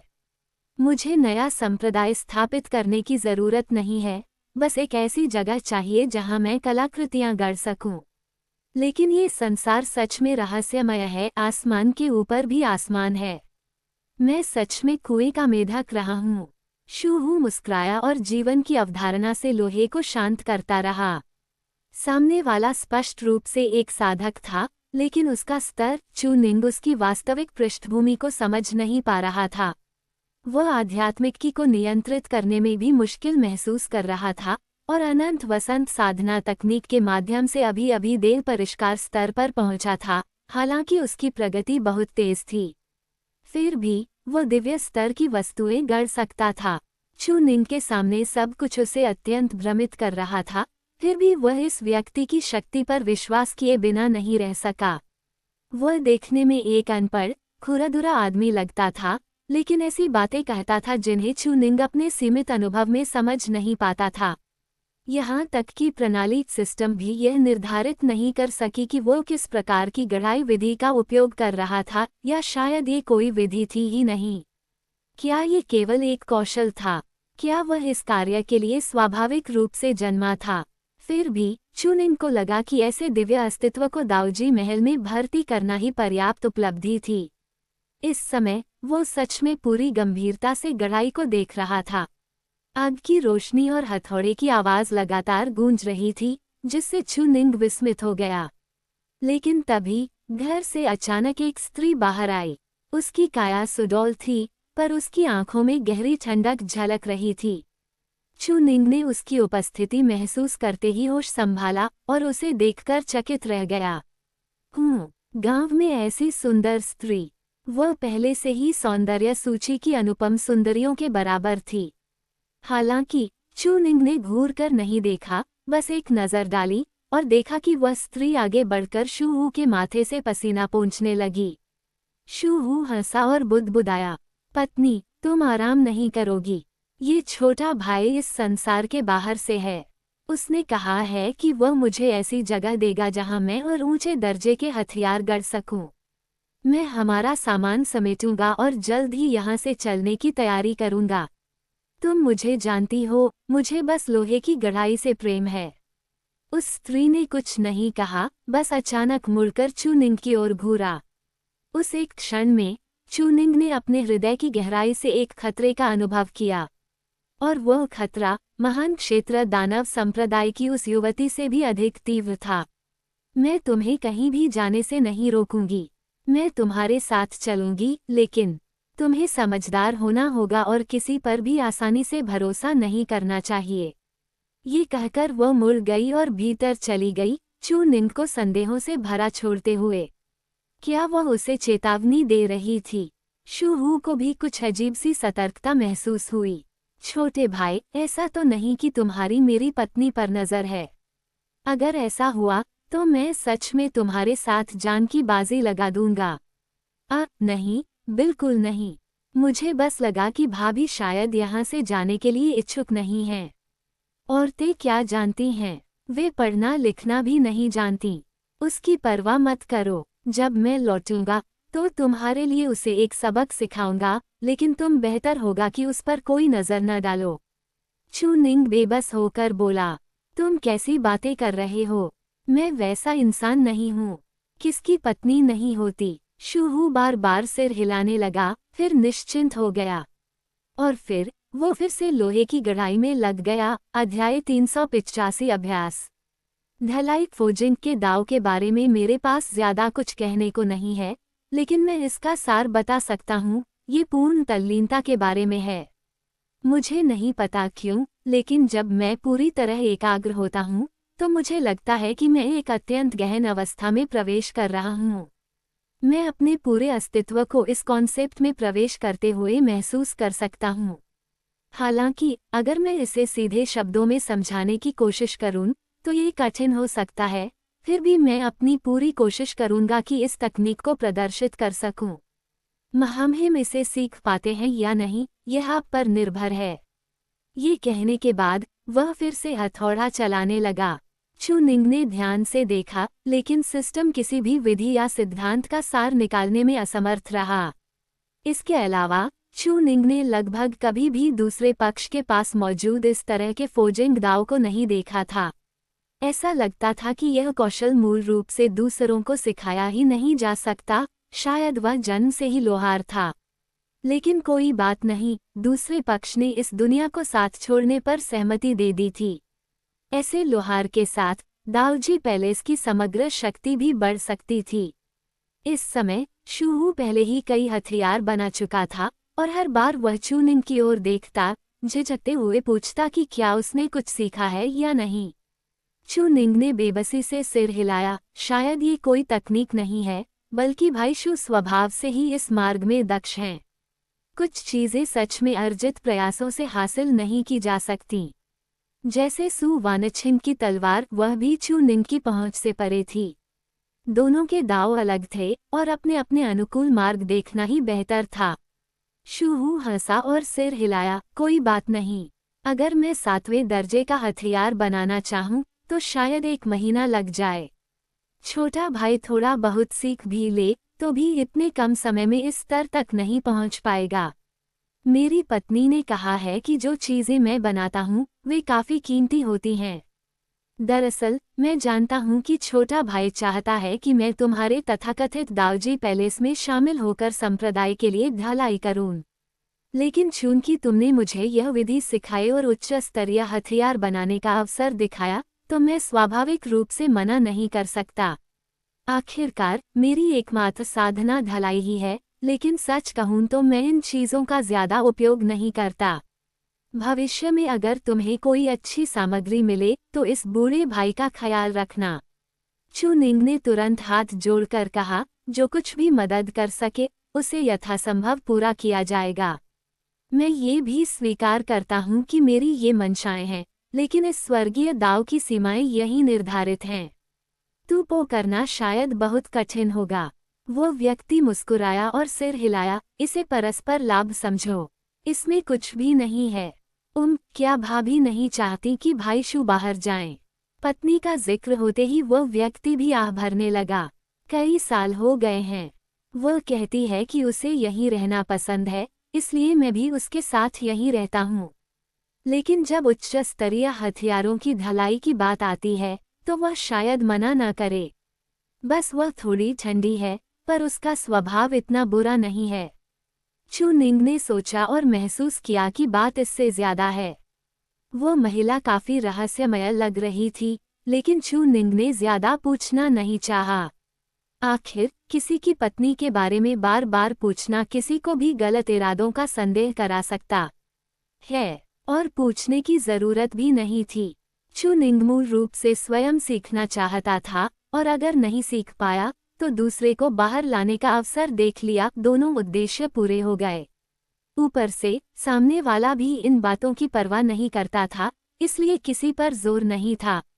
हालांकि छोटे भाई की साधना तकनीक दुर्लभ लगती है, लेकिन मेरी साधना प्रतिभा के साथ इसे सीखना शायद बहुत आसान होगा। फिर भी मैं इस साधना तकनीक से तथाकथित जीवन संकल्पना को अपनी ढलाई में सम्मिलित कर सकता हूँ। शूहू मुस्कुराते हुए बोला, जीवन संकल्पना का थोड़ा सा संदर्भ शायद पर्याप्त है, लेकिन इस आत्मा उत्थान विधि को समझने में बहुत समय लगेगा। आगे की साधना तकनीकों की तो बात ही छोड़ो, शुरुआती साधना तकनीक भी मेरे मन के लिए पूरी तरह समझ पाना बहुत कठिन है। छोटे भाई की बेटी त्यानश्वान है न? इस समय अधेड़ व्यक्ति थोड़ी सहलाते हुए काफी जिज्ञासु हो गया। मेरे अवलोकन से ये तलवार पूर्ण तलवार नहीं है, ये तलवार देह का एक खंड प्रतीत होती है। और जो तलवार पहले मुझ पर हमला करना चाहती थी, क्या वह भी उसी मूल की है? चू निंग थोड़ा चकित हुआ। वो ये भी देख सकता था। आखिरकार त्यानश्वान अब 8वें दर्जे की दिव्य तलवार थी। आप सही हैं, भाई शू। वास्तव में ऐसा ही है। तो फिर लगता है कि तुम्हारे पास और भी खंड होंगे। एक अकेली तलवार का दर्जा ही इतना शक्तिशाली है, फिर उन्हें एक में क्यों न मिला दिया जाए? क्या सम्लन की कोई विधि नहीं है? अगर कोई कठिनाई हो तो मैं शोध में मदद कर सकता हूँ। चू निंग मुस्कुराया और उसकी सद्भावना को अस्वीकार किया। असल में एक तरीका है, यहाँ तक कि उन्हें एक पूर्ण तलवार में मिलाने का भी। लेकिन सबसे परेशान करने वाली बात यह है कि त्यानश्वान मूल रूप से एक पूर्ण तलवार से अलग किया गया एक खंड थी। एक बार सम्लन हुआ तो मुझे डर है कि जो तलवार आत्मा जन्म लेगी वह त्यानश्वान स्वयं नहीं होगी, और मेरा त्यानश्वान के साथ संबंध भी बहुत अच्छा है। मैं समझता हूँ, अगर उन्हें मिलाया गया तो तलवार आत्मा अनिवार्य रूप से नष्ट हो जाएगी और पूर्ण तलवार की तलवार आत्मा जन्म लेगी। मैंने अपने शुरुआती वर्षों में इस पर कुछ शोध किया था, एक दिव्य तलवार के खंड को तोड़कर फिर मिलाया। लेकिन सम्लन के बाद उत्पन्न तलवार आत्मा का पहले वाले खंड की तलवार आत्मा से कोई संबंध नहीं रहता। चू निंग ने गहरी सांस ली। सौभाग्य से उसने ये पहले ही सोच लिया था, नहीं तो मुश्किल बहुत बड़ी हो जाती। वो अपनी सबसे बड़ी बेटी को कैसे खो सकता था? लेकिन शूहू ने अचानक कहा, हालांकि अगर तुम्हारी बेटी सम्लन के दौरान तलवारधारी के रूप में उस खंड पर खड़ी रहे और उड़ती तलवार के सम्लन तथा आत्मा निर्माण के समय पूर्ण तलवार के प्रकट होने से पहले वह अवसर का लाभ उठाकर पूर्ण तलवार की तलवार आत्मा बन जाए, तो एक संभावना है। कम से कम मुझे तो ऐसा लगता है कि एक मौका है, क्योंकि अभी तलवारधारी की स्थिति श्रेष्ठ है। चू निंग की आंखें जोर से कांप उठीं। क्या सच में ऐसा हो सकता है? तो क्यों ना कोशिश करें? शूहू बेबसी से बोला, मैं साहस नहीं करूंगा। अगर सच में कुछ गलत हो गया और तुम्हारी बेटी चली गई तो मैं तुम्हें हरा नहीं सकता, और मेरी पत्नी भी असहाय है। क्या इससे तुम्हें नाराज नहीं कर दूंगा? ये तो बहुत बड़ा नुकसान होगा। चू निंग ने उत्साह से एक और तरीका सुझाया, ये तो आसान है। एक दिव्य तलवार लें, उसे तोड़ें, फिर उसकी आत्मा को आरोहित करें। सीधे एक से एक प्रतिकृति बना लें। शूहू ने जिज्ञासापूर्वक पूछा, अगर असफल हो गया तो हमें फिर से शुरू करना पड़ेगा। मुझे डर है कि हमारी दिव्य तलवारें इतनी नहीं होंगी कि हम यूं ही बर्बाद करें। क्या तुम सच में आजमाना चाहते हो? डरने की क्या बात है? जिस चीज की मुझे सबसे कम कमी है वह दिव्य तलवारें ही हैं। इसे बस नई विधियों की खोज मान लो। तुम्हें क्या लगता है, भाई शू? मैंने ऐसा कुछ पहले नहीं देखा, लेकिन जो तुम कह रहे हो उसमें तर्क है। वह स्वयं तलवार ढलाई के दाव को लेकर अत्यंत आसक्त था, नहीं तो वह अपनी जान जोखिम में डालकर चू निंग से मिलने की हिम्मत नहीं करता। अब न केवल आत्मा उत्थान की विधि बल्कि पदहड़प द्वारा आत्मा निर्माण की अवधारणा भी सामने आ गई थी। तो फिर कहने को क्या रह गया था? वे पहले ही एक दूसरे को भाई कह रहे थे। बस कोशिश कर लेते हैं, डरने की क्या बात है। अगर इस पर शोध सफल हो गया तो केवल हथियार निर्माण के इस मार्ग से उसे जो अनुभव मिलेगा वो अपार होगा। इसी बीच कमरे के भीतर बिस्तर पर लेटी ठंडी चेहरे वाली महिला करवटें बदलती रही। नींद नहीं आ रही थी। त्यानश्वान महाद्वीप ठीक है, लेकिन अगर तुम उसे बाहर ले जाने की हिम्मत करोगे तो मैं गारंटी देती हूँ कि तुम्हें ये भी पता नहीं चलेगा कि तुम कैसे मरे। महान सम्राट का उत्तराधिकारी अध्याय 386 महान कार्य सिद्ध किए जा सकते हैं। बाहर वे दोनों अनजान ही मेहनत में जुटे हुए थे। भाई शू, क्या तुम वापस सोने नहीं जाओगे? तुम्हें डर नहीं कि तुम्हारी पत्नी ज्यादा देर तक इंतजार करेगी? मुझे डर है कि तुम झांक लोगे। मैं तो कोई बात नहीं, मैं अक्सर 1 महीने यहाँ तक कि कई महीनों तक लगातार ढलाई करता हूँ। बाद में भरपाई कर लूँ तो कोई बड़ी समस्या नहीं होती। असली बात यह है कि मैंने अभी तक इस स्पिरिट असेंशन विधि को पूरी तरह नहीं साधा है, इसलिए इसे तुम्हें सौंप रहा हूँ। ठीक है, लेकिन इस तलवार के शरीर की ढलाई में हालांकि तुम्हारी विधि ने गति बढ़ा दी, फिर भी मुझे धुंधले धुंधले 7 स्टार फॉर्मेशन का आकार महसूस हो रहा है। और इसके टूटने का तरीका भी 7 स्टार ब्रेकिंग मेथड ही है। शूहू समझ गया, कोई आश्चर्य नहीं कि यह त्यानश्वेन है। मूल पूर्ण तलवार ही 7 स्टार विधि से उकेरी गई थी, लेकिन हमें इतना झंझट करने की जरूरत नहीं। हम बस डिवाइन ग्रेड तलवार पर 7 स्टार फॉर्मेशन उकेर दें और क्रम से उसे तोड़ दें। ज्यादा फर्क नहीं पड़ेगा, टुकड़े तो आपस में जुड़े ही रहेंगे। दोनों ने प्रयोग शुरू किया और एक तरीका खोज लिया, जबकि त्यानश्वेन पहले ही खाना ढूंढने भाग चुकी थी। अरे वाह, डिवाइन ग्रेड फ्लाइंग स्वॉर्ड कितनी तेज होती है। यहाँ अंधेरा है तो क्या हुआ? त्यानश्वेन सीधी दूसरी तरफ चली गई। चू निंग ने कहा था कि सूरज पूरे महाद्वीप को रोशन नहीं कर सकता और महाद्वीप गोल होना चाहिए। यहाँ अंधेरा है तो वहाँ उजाला है। पहली बार भोजन का स्वाद चखते हुए त्यानश्वेन को मिर्च, काली मिर्च और सिचुआन पेपरकॉर्न तक बेहद स्वादिष्ट लगे। असल में जो भी मल मूत्र नहीं था, त्यानश्वेन सब कुछ चख लेती थी, यहाँ तक कि सड़क किनारे के फूल पौधों को भी काट काट कर। ओहो, क्या यही इंसान होने का एहसास है? उधर महाद्वीप के दूसरी ओर वे दोनों पूरी रात काम करते रहे। असेंशन असेंबली वगैरह की कोई जल्दी नहीं थी, अभी समय ही नहीं आया था। मुख्य लक्ष्य था त्यानश्वेन को पूरी तरह सुरक्षित रखने का तरीका खोजना। 7 स्टार मुख्य स्थिति के साथ फ्यूशन स्वॉर्ड वो उसके प्यारे बेटी की ही होनी चाहिए। और इस विधि के लिए चू निंग को 100% यकीन चाहिए था, जरा सी भी गड़बड़ी होने पर वो किसी एम्परा स्वॉर्ड को छूता तक नहीं। क्या सिर्फ ड्रैगन लॉर्ड ही सम्राट बन सकता है? मैं नहीं बन सकता। मैं खुद एक बना लूंगा किसी और दिन, और अपनी बेटी की कुर्बानी नहीं दूंगा। ज्यादा से ज्यादा मैं उसकी आत्मा को लगातार उन्नत करता रहूंगा, उसे सीधे एक स्वॉर्ड स्पिरिट से एक कल्टिवेटर में बदल दूंगा। यह अपनी बेटी को एम्परा स्वॉर्ड के लिए बलि देने से कहीं बेहतर है। आधी रात में दोनों ने फ्लाइंग स्वॉर्ड को तोड़ा और उसके एक टुकड़े की आत्मा को उन्नत किया। लेकिन प्रयोग की स्थिरता के लिए चू निंग ने सीधे 7 टुकड़ों की आत्माओं को उन्नत कर दिया। डिवाइन ग्रेड तलवार के हर टुकड़े ने एक स्वॉर्ड स्पिरिट उत्पन्न किया, लेकिन उनमें त्यानश्वेन जैसी आध्यात्मिक चेतना नहीं थी। यहाँ के फोर्जिंग टूल स्पिरिट्स और काम संभालने वाले टूल स्पिरिट्स जैसे पूरी तरह इंसान जैसे नहीं, बस अपने अपने काम करने में सक्षम, उससे आगे की चेतना नहीं। यही स्तर का अंतर था, त्यानश्वेन की अनोखापन। क्या तुम्हारे डिवाइन ग्रेड उत्पाद मेरी प्यारी बेटी जैसी टूल स्पिरिट बना सकते हैं? वे तो अपने ही स्वामी को निगलने तक की हिम्मत रखते हैं, क्या बाकी स्वॉर्ड स्पिरिट भी ऐसे ही होते? 7 स्वॉर्ड स्पिरिट्स को A, B, C, D क्रम में रखा गया। फिर शूहू ने अपनी विधि से 7 टुकड़ों को दोबारा जोड़ा, लेकिन तलवार धारक के रूप में सिर्फ A को रखा। अगर A में कोई समस्या नहीं हुई तो इसका मतलब यह विधि कामयाब थी और फिर वे अन्य तरीकों से अभ्यास करेंगे। आग की लपटें आसमान में उठीं, दोनों और अन्य टूल स्पिरिट्स के चेहरों पर चमक बिखेरती हुईं। सबकी नजरें शू हू पर टिकी थीं।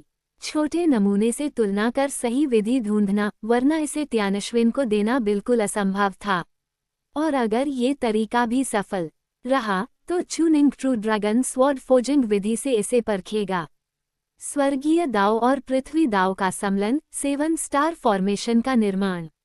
स्वर्गीय दाव की शक्ति चूनिंग उसे खोज सकता था, अधिक से अधिक, थोड़ा सा उधार ले लेगा। पृथ्वी दाव की शक्ति, पृथ्वी 9 गूढ़ साधना तकनीक खरीदी गई, साधना में सहायक हो गया। वह स्वर्गीय और पृथ्वी दोनों दाव की शक्ति प्राप्त कर सकता था। हालांकि गुणवत्ता असली पृथ्वी दाव जितनी शक्तिशाली नहीं थी, लेकिन डिवाइन ग्रेड वस्तु पर प्रयोग के लिए पर्याप्त थी। और जैसे ही सिस्टम चूनिंग को पृथ्वी दाव की शक्ति साधने में मदद कर रहा था, उधर शू वू का हथौड़ा पहले ही निःस्व अवस्था में प्रवेश कर चुका था, जैसा उसने कहा था। महान दाव की लय उसमें उड़ेली जा रही थी, धीरे धीरे सम्मिलन होता जा रहा था। बाकी सब चूनिंग ने संभाल लिया था, शू वू को बस सम्मिलन में मदद करनी थी। लेकिन सम्मिलन आसान नहीं था, ये केवल भौतिक हथौड़ा चलाना नहीं, बल्कि 7 टुकड़ों द्वारा दर्शाए गए तलवार इरादे और दाव का सम्मिलन था। इसके लिए फोर्जर को लगभग डरावनी स्तर की नियंत्रण क्षमता चाहिए थी। चूनिंग को पहले लगा था कि यह किसी से बहुत ज्यादा मांग है, लेकिन उसने इस आदमी को सचमुच कमाका था। हर वार के साथ वह पसीने से तर हो जाता। उसे टुकड़ों को भट्टी में डालने की जरूरत नहीं थी, बस अपने ही दाव को भीतर मिलाकर सहायता करनी थी। यह जबरदस्ती का सम्मिलन नहीं था, बल्कि दाव के बीच समानताओं को खोजने की प्रक्रिया थी। वह धीरे धीरे हथौड़ा चलाता रहा, टूटी तलवार को जोड़ता रहा और उसे उच्च स्तर की एकता तक ले गया। और तभी चूनिंग ने अचानक कुछ गलत महसूस किया। तर्क के अनुसार किसी डिवाइन ग्रेड वस्तु के जन्म पर एक दैवीय घटना प्रकट होनी चाहिए थी, लेकिन वह दैवीय घटना छिपाई जा रही थी। एक पल में चूनिंग बाहर गया और लौट आया, लगभग निश्चित हो गया। कमरे में मौजूद महिला ने स्वयं उस असामान्यता को दबा रखा था, वरना चूनिंग ये लोहार दुकान बहुत पहले ही खोज लेता और इस दुनिया की उन दुष्ट संप्रदायों के हस्तक्षेप से, जिनके पास सर्वोच्च साधना तकनीकें हैं, शू कब का चीर फाड़ दिया गया होता। यह महिला साधारण नहीं हो सकती, क्या वह मौजूदा चूनिंग के लिए भी खतरा बन सकती है? कमबख्त, वह किस स्तर की साधना में है? वैसे क्या मैं शू को अपने साथ ले जा सकता हूँ? नहीं तो भाई शू, शायद तुम अपनी पत्नी से फिर बात कर लो, वरना मुझे डर है कि वह मुझे कीमा बना देगी। ठीक उसी क्षण सुनहरी रोशनी के आकाश में उठते ही स्वॉर्ड फ्यूशन विधि सफल हो गई। शू हंसा, मैंने ये कई बार किया है, लेकिन तुम्हारे सुझाए इस प्रॉक्सी तरीके से नहीं। स्वॉर्ड स्पिरिट बन चुका है, पर पता नहीं सही है या नहीं। दोनों तुरंत तलवार को ध्यान से देखने लगे। फ्लाइंग स्वॉर्ड का स्पिरिट थोड़ा सा भ्रमित दिखा, लेकिन उसकी आंखें जल्दी ही साफ हो गईं। संसार की समस्त वस्तुओं का प्रतीक है, सभी चीजों की शुरुआत का प्रतिनिधित्व करता है। स्वॉर्ड स्पिरिट ने ये शब्द बुदबुदाए, बिल्कुल वही जो चूनिंग और अन्य पहले स्वॉर्ड स्पिरिट से कह चुके थे। और यह उन्नत स्वॉर्ड स्पिरिट आखिरी था, जो दर्शाता था कि उनकी विधि सचमुच कामयाब थी। तलवार धारक के रूप में सम्मिलन और प्रॉक्सी के जरिए स्वामित्व परिवर्तन, यही सबसे उत्तम तरीका था। चूनिंग की आंखें उत्साह और उमंग से भर गईं। हा भाई शू, हो गया। मेरे पास एक और तलवार ढलाई विधि है, चलो उसे भी आजमाएं। बाहर जाकर हम इसे डिवाइन ग्रेड हथियारों, यहाँ तक कि दैवीय घटना वाले दिव्य हथियारों पर भी आजमा सकते हैं। यह एक समाधान है। ओह, ये तलवार ढलाई विधि कुछ जानी पहचानी लगती है, जैसे मैंने इसे कहीं पहले देखा हो। ऐसा कहते हुए दोनों बैठकर उसका अध्ययन करने लगे। वह डेमन इंसेस्टर से प्राप्त फ्यूशन विधि थी। स्वर्गीय और पृथ्वी दाव को 7 स्टार स्वॉर्ड फॉर्मेशन में उड़ेलकर एक एम्परा स्वॉर्ड बनाना। हालांकि एम्परा स्वॉर्ड अभी दूर था, लेकिन भविष्य की राह देख चुके इन दोनों को सबसे शुद्ध विधि से अभ्यास शुरू करने से यह नहीं रोक सका। महान कार्य अवश्य सिद्ध किए जा सकते हैं। अध्याय 387 कृत्रिम नौवां तल। जब चूनिंग और अन्य लोग स्मॉल वर्ल्ड के भीतर अन्वेषण और शोध जारी रखे हुए थे, तब वे कभी कभार जो भी हलचल मचाते थे उसकी जानकारी तुरंत दावजी पैलेस को हो जाती थी। जैसे अचानक शक्तिशाली प्रकाश किरणों का फूट पड़ना या किसी महान अस्तित्व का प्रकट होना। दानव पूर्वज को भी सबने देखा था और वह मारा भी गया था, इसलिए यह कोई नई बात नहीं थी। मेंग तोंगथेन, जो पहले ही दाओ एक्सट्रीम मध्य चरण में प्रवेश कर चुका था, महसूस करता था कि उसकी साधना की अभी भी एक ऊपरी सीमा होनी चाहिए। कम से कम उसके दाव का अंत यहाँ नहीं था। स्वर्गीय दाव से परे महान दाव था और महान दाव के ऊपर सर्वोच्च दाव। उसका मार्ग अभी बहुत लंबा प्रतीत होता था। 7000 वर्ष की आयु, यही संघर्ष करने का समय था। लेकिन साधना के लिए संसाधन अत्यंत महत्वपूर्ण थे। एक छोटे से उपराज्य में प्रगति करने के लिए उसे जिन संसाधनों की आवश्यकता होती थी, वे किसी निम्न स्तरीय साधक को सीधे संत बनने के लिए पर्याप्त थे। इसके अलावा वर्तमान में अधिकांश संसाधन पहले से ही निर्धारित थे। वे उन दो लोगों को दिए जाने थे ताकि वे स्वयं को मजबूत कर सकें और दावजी पैलेस को आगे ले जा सकें। यद्यपि कैस हेवन संसार का नंबर 1 साधक था और सर्वोच्च दाव की साधना कर रहा था, फिर भी वह मानता था कि सारे परिवर्तनों की जड़ वही दो लोग हैं। इसलिए वह निम्न स्तरीय साधकों की प्रतिक्रियाओं की बिल्कुल परवाह नहीं करता था। क्या तुम दानव पूर्वज को बांटने नहीं गए थे? इस बूढ़े ने तुम्हें रोका तो नहीं? अब कहते हो कि संसाधन कम है, तब और क्यों नहीं अवशोषित किया? कहते हो कि वह आत्मा पत्थर नहीं था, इसलिए अवशोषित नहीं कर सकते थे। तो फिर तुम अपने शारीरिक शरीर की साधना क्यों नहीं करते? क्या शारीरिक साधना कमजोर है? संत मंत्र साधक और शरीर साधक के बीच अंतर यही है कि एक शरीर साधक की एक घूंसे में संत मंत्र साधक चकनाचूर हो जाता है। तो तुम उसकी साधना क्यों नहीं करते? अचानक एक भव्य प्रकाश फूट पड़ा। पर्वत शिखर पर मेंग तोंगथेन हाथ पीछे बांधे खड़ा था। शीघ्र ही कोई रिपोर्ट लेकर आया। युवा स्वामी मेंग हिरन संत बन गए हैं। युवा स्वामी मेंग श्वानछुआन संत बन गए हैं। लुवानशेन हॉल की झाओ झाओ संत बन गई हैं। कैस्ताओ तलवार के तलवार स्वामी लिंगजिन संत बन गए हैं। उसने लगातार कई नाम गिनाए और अंत में जोड़ा, पैलेस मास्टर दानव अनलिमिटेड ने खगोलीय प्रपंच सेलेस्टियल फिनोमेनन में प्रवेश कर लिया है। और चूनिंग की ओर से समाचार है कि दानव संप्रदाय के साथ अच्छा व्यवहार किया जाना चाहिए, अत्यधिक शोषण नहीं। इस हस्तक्षेप के पीछे एक दीर्घायु दाव वंश है, जिसने प्राचीन काल में महान क्षेत्र में एक महान सम्राट को जन्म दिया था। मेंग तोंगथेन ने सिर हिलाया। इस विषय में उसकी अपनी योजनाएं थीं। अधिकतम कुछ वार्ताएं ही होंगी और वह दानव अनलिमिटेड को कोई समस्या न दिखने दे सकता था। बलों के बीच लेन देन हमेशा हितों पर निर्भर करता है। इसके अलावा दानव संप्रदाय की वर्तमान साधना तकनीक में प्रगति पूरी तरह दावजी पैलेस के चूनिंग के कारण थी। न केवल दानव संप्रदाय कुछ कहने की हिम्मत नहीं करता, बल्कि वह स्वयं उत्साहपूर्वक समाचार पहुंचाता।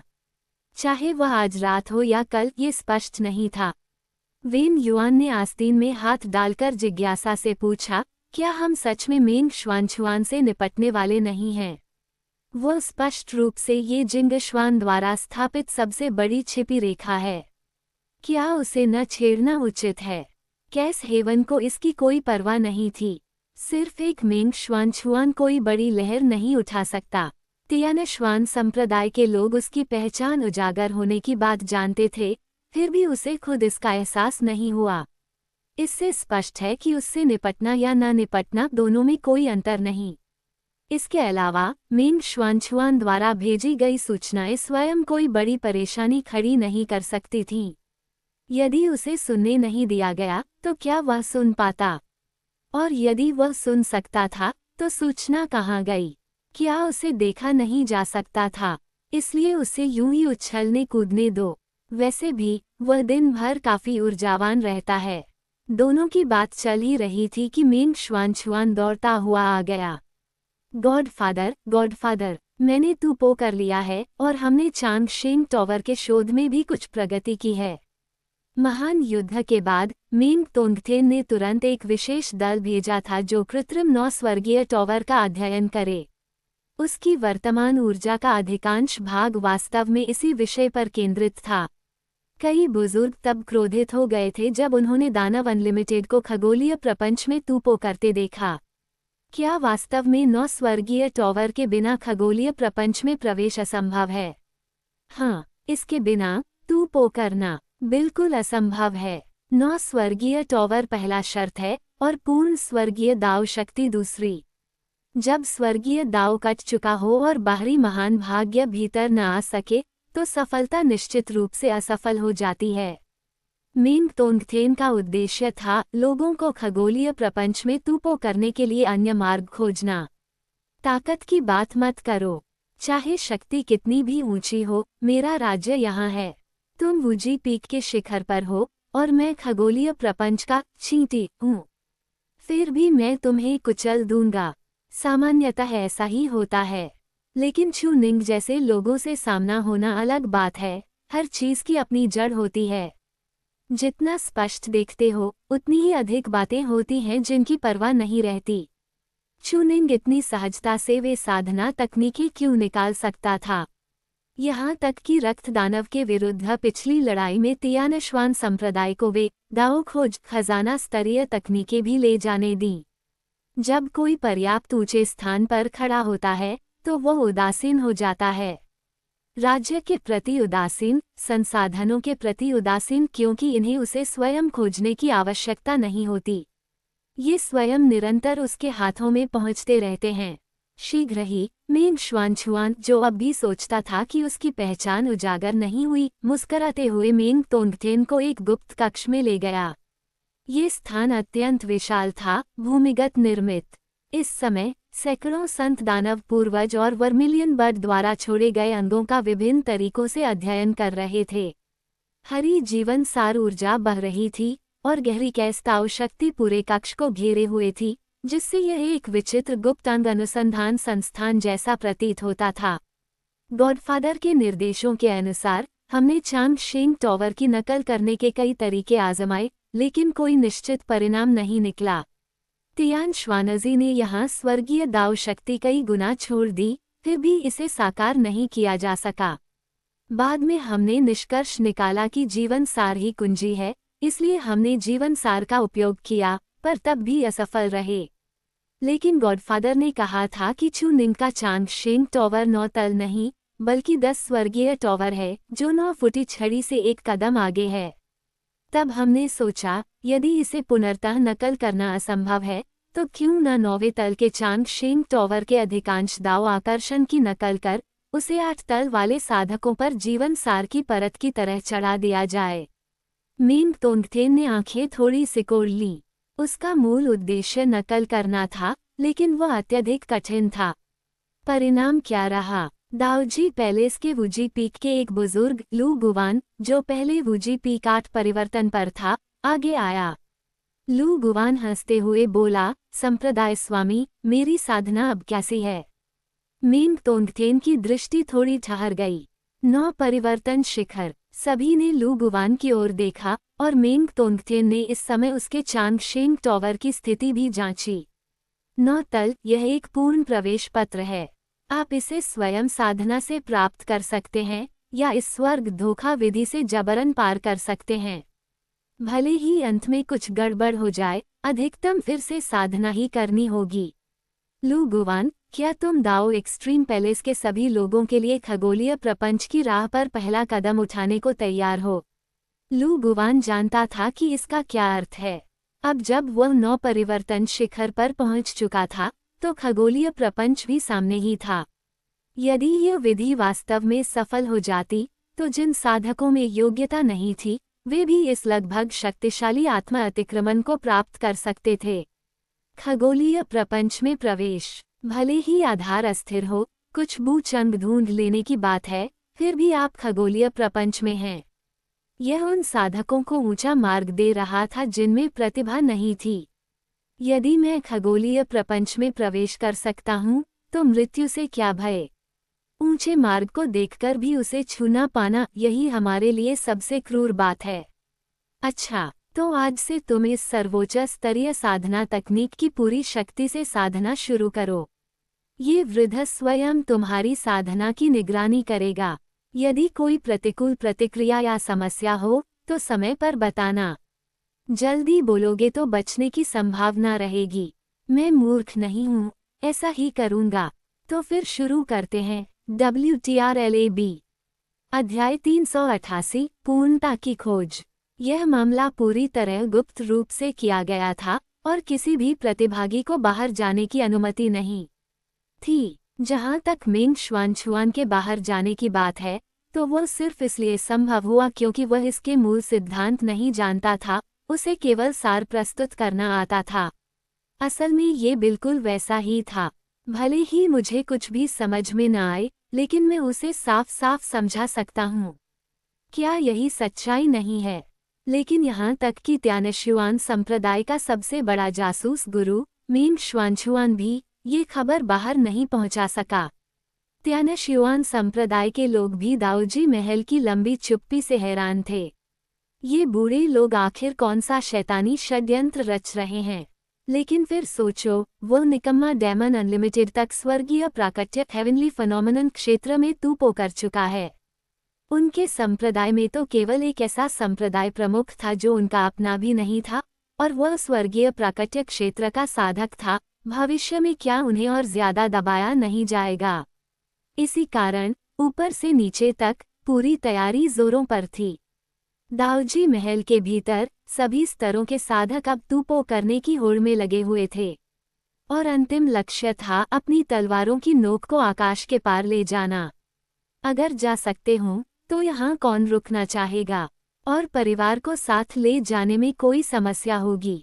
अब महल स्वामी अकेले ही पूरे लुवानतियन डोमेन को नियंत्रित करता था। डरने की क्या बात थी? इसी बीच एक कमरे में ईजो ड्रैगन धर्म नेत्र की सहायता से फेंग कुएम तरीके से साधना कर रही मेंग यिरन कभी कभी सु वानछिन की गतिविधियों पर ध्यान देती। वह चुनिंग पर ध्यान नहीं देती थी, वह आदमी इंसान ही नहीं था। सु वानछिन तो इंसान थी, उसने अभी तक संत सेंट स्तर में तूपो नहीं किया था, है न? मैं तो तूपो कर चुकी हूँ। कम से कम किसी न किसी तरह से तो मुझे उसे दबाना ही होगा, है न? और आज डेमन अनलिमिटेड के स्वर्गीय प्राकट्य क्षेत्र में तूपो करने का आभास पाकर मेंग यिरन बाहर देखने गई, लेकिन उसे ज्यादा फर्क नहीं पड़ा। वाह, स्वर्गीय प्राकट्य क्षेत्र बहुत प्रभावशाली है। मेरे पिता दाओ एक्सट्रीम हैं और मेरे गुरु एक महान सम्राट के उत्तराधिकारी हैं। स्वर्गीय प्राकट्य क्षेत्र की क्या औकात। लेकिन फिर भी ये तो दाऊजी महल का शिखर है, तो ये कछुआ यहाँ लेटकर सो क्यों रहा है? झुंझलाकर मेंग यिरन आगे बढ़ी और कछुए को 2-3 बार लात मारी, लेकिन पाया कि काला कछुआ गहरी नींद में सो रहा था। फिर उसने अचानक आंखें खोल दी, तूपो कर लिया और फिर दोबारा सो गया। मेंग यिरन अवाक रह गई। हे भगवान, ये तो सोते सोते ही जिंग जी तूपो कर लेता है। ये किस तरह का हरे बालों वाला कछुआ है? ये स्वर्गीय प्राकट्य क्षेत्र का कछुआ है। इसे कौन उठाएगा? ये तो मेरे दरवाजे को ही रोक कर पड़ा है। वह मन ही मन खींच गई। ये कैसे लोग हैं? बाहर जाते समय अपने कछुओं को साथ नहीं ले जा सकते क्या? यहाँ आकर सो रहे हैं और मेरा दरवाज़ा रोक रहे हैं। जिसे न पता हो वह तो समझे कि कोई भी आकर यहाँ लेट सकता है। लेकिन मेंग यिरन के पास कोई उपाय नहीं था। आखिरकार इस कछुए की रक्षा शक्ति बहुत ज्यादा थी, इसलिए वह कछुए के कवच पर खड़ी हो गई, हाथ पीछे बांधे और दूर की ओर देखने लगी। इसे यूं ही समझो कि थोड़ा सा फायदा वापस ले लिया, कम से कम आज के लिए। छोटी दुनिया में 4 दिन पलक झपकते ही बीत गए। दाओ परंपरा के यूकिंग संप्रदाय में ये जिंगशवान ठंडे भाव से जियांग फेयान को देख रही थी, जिसे वह कुछ समय से प्रशिक्षण दे रही थी। अब तुम्हारी शक्ति दाओ संप्रदाय से प्रतिस्पर्धा करने के योग्य होनी चाहिए।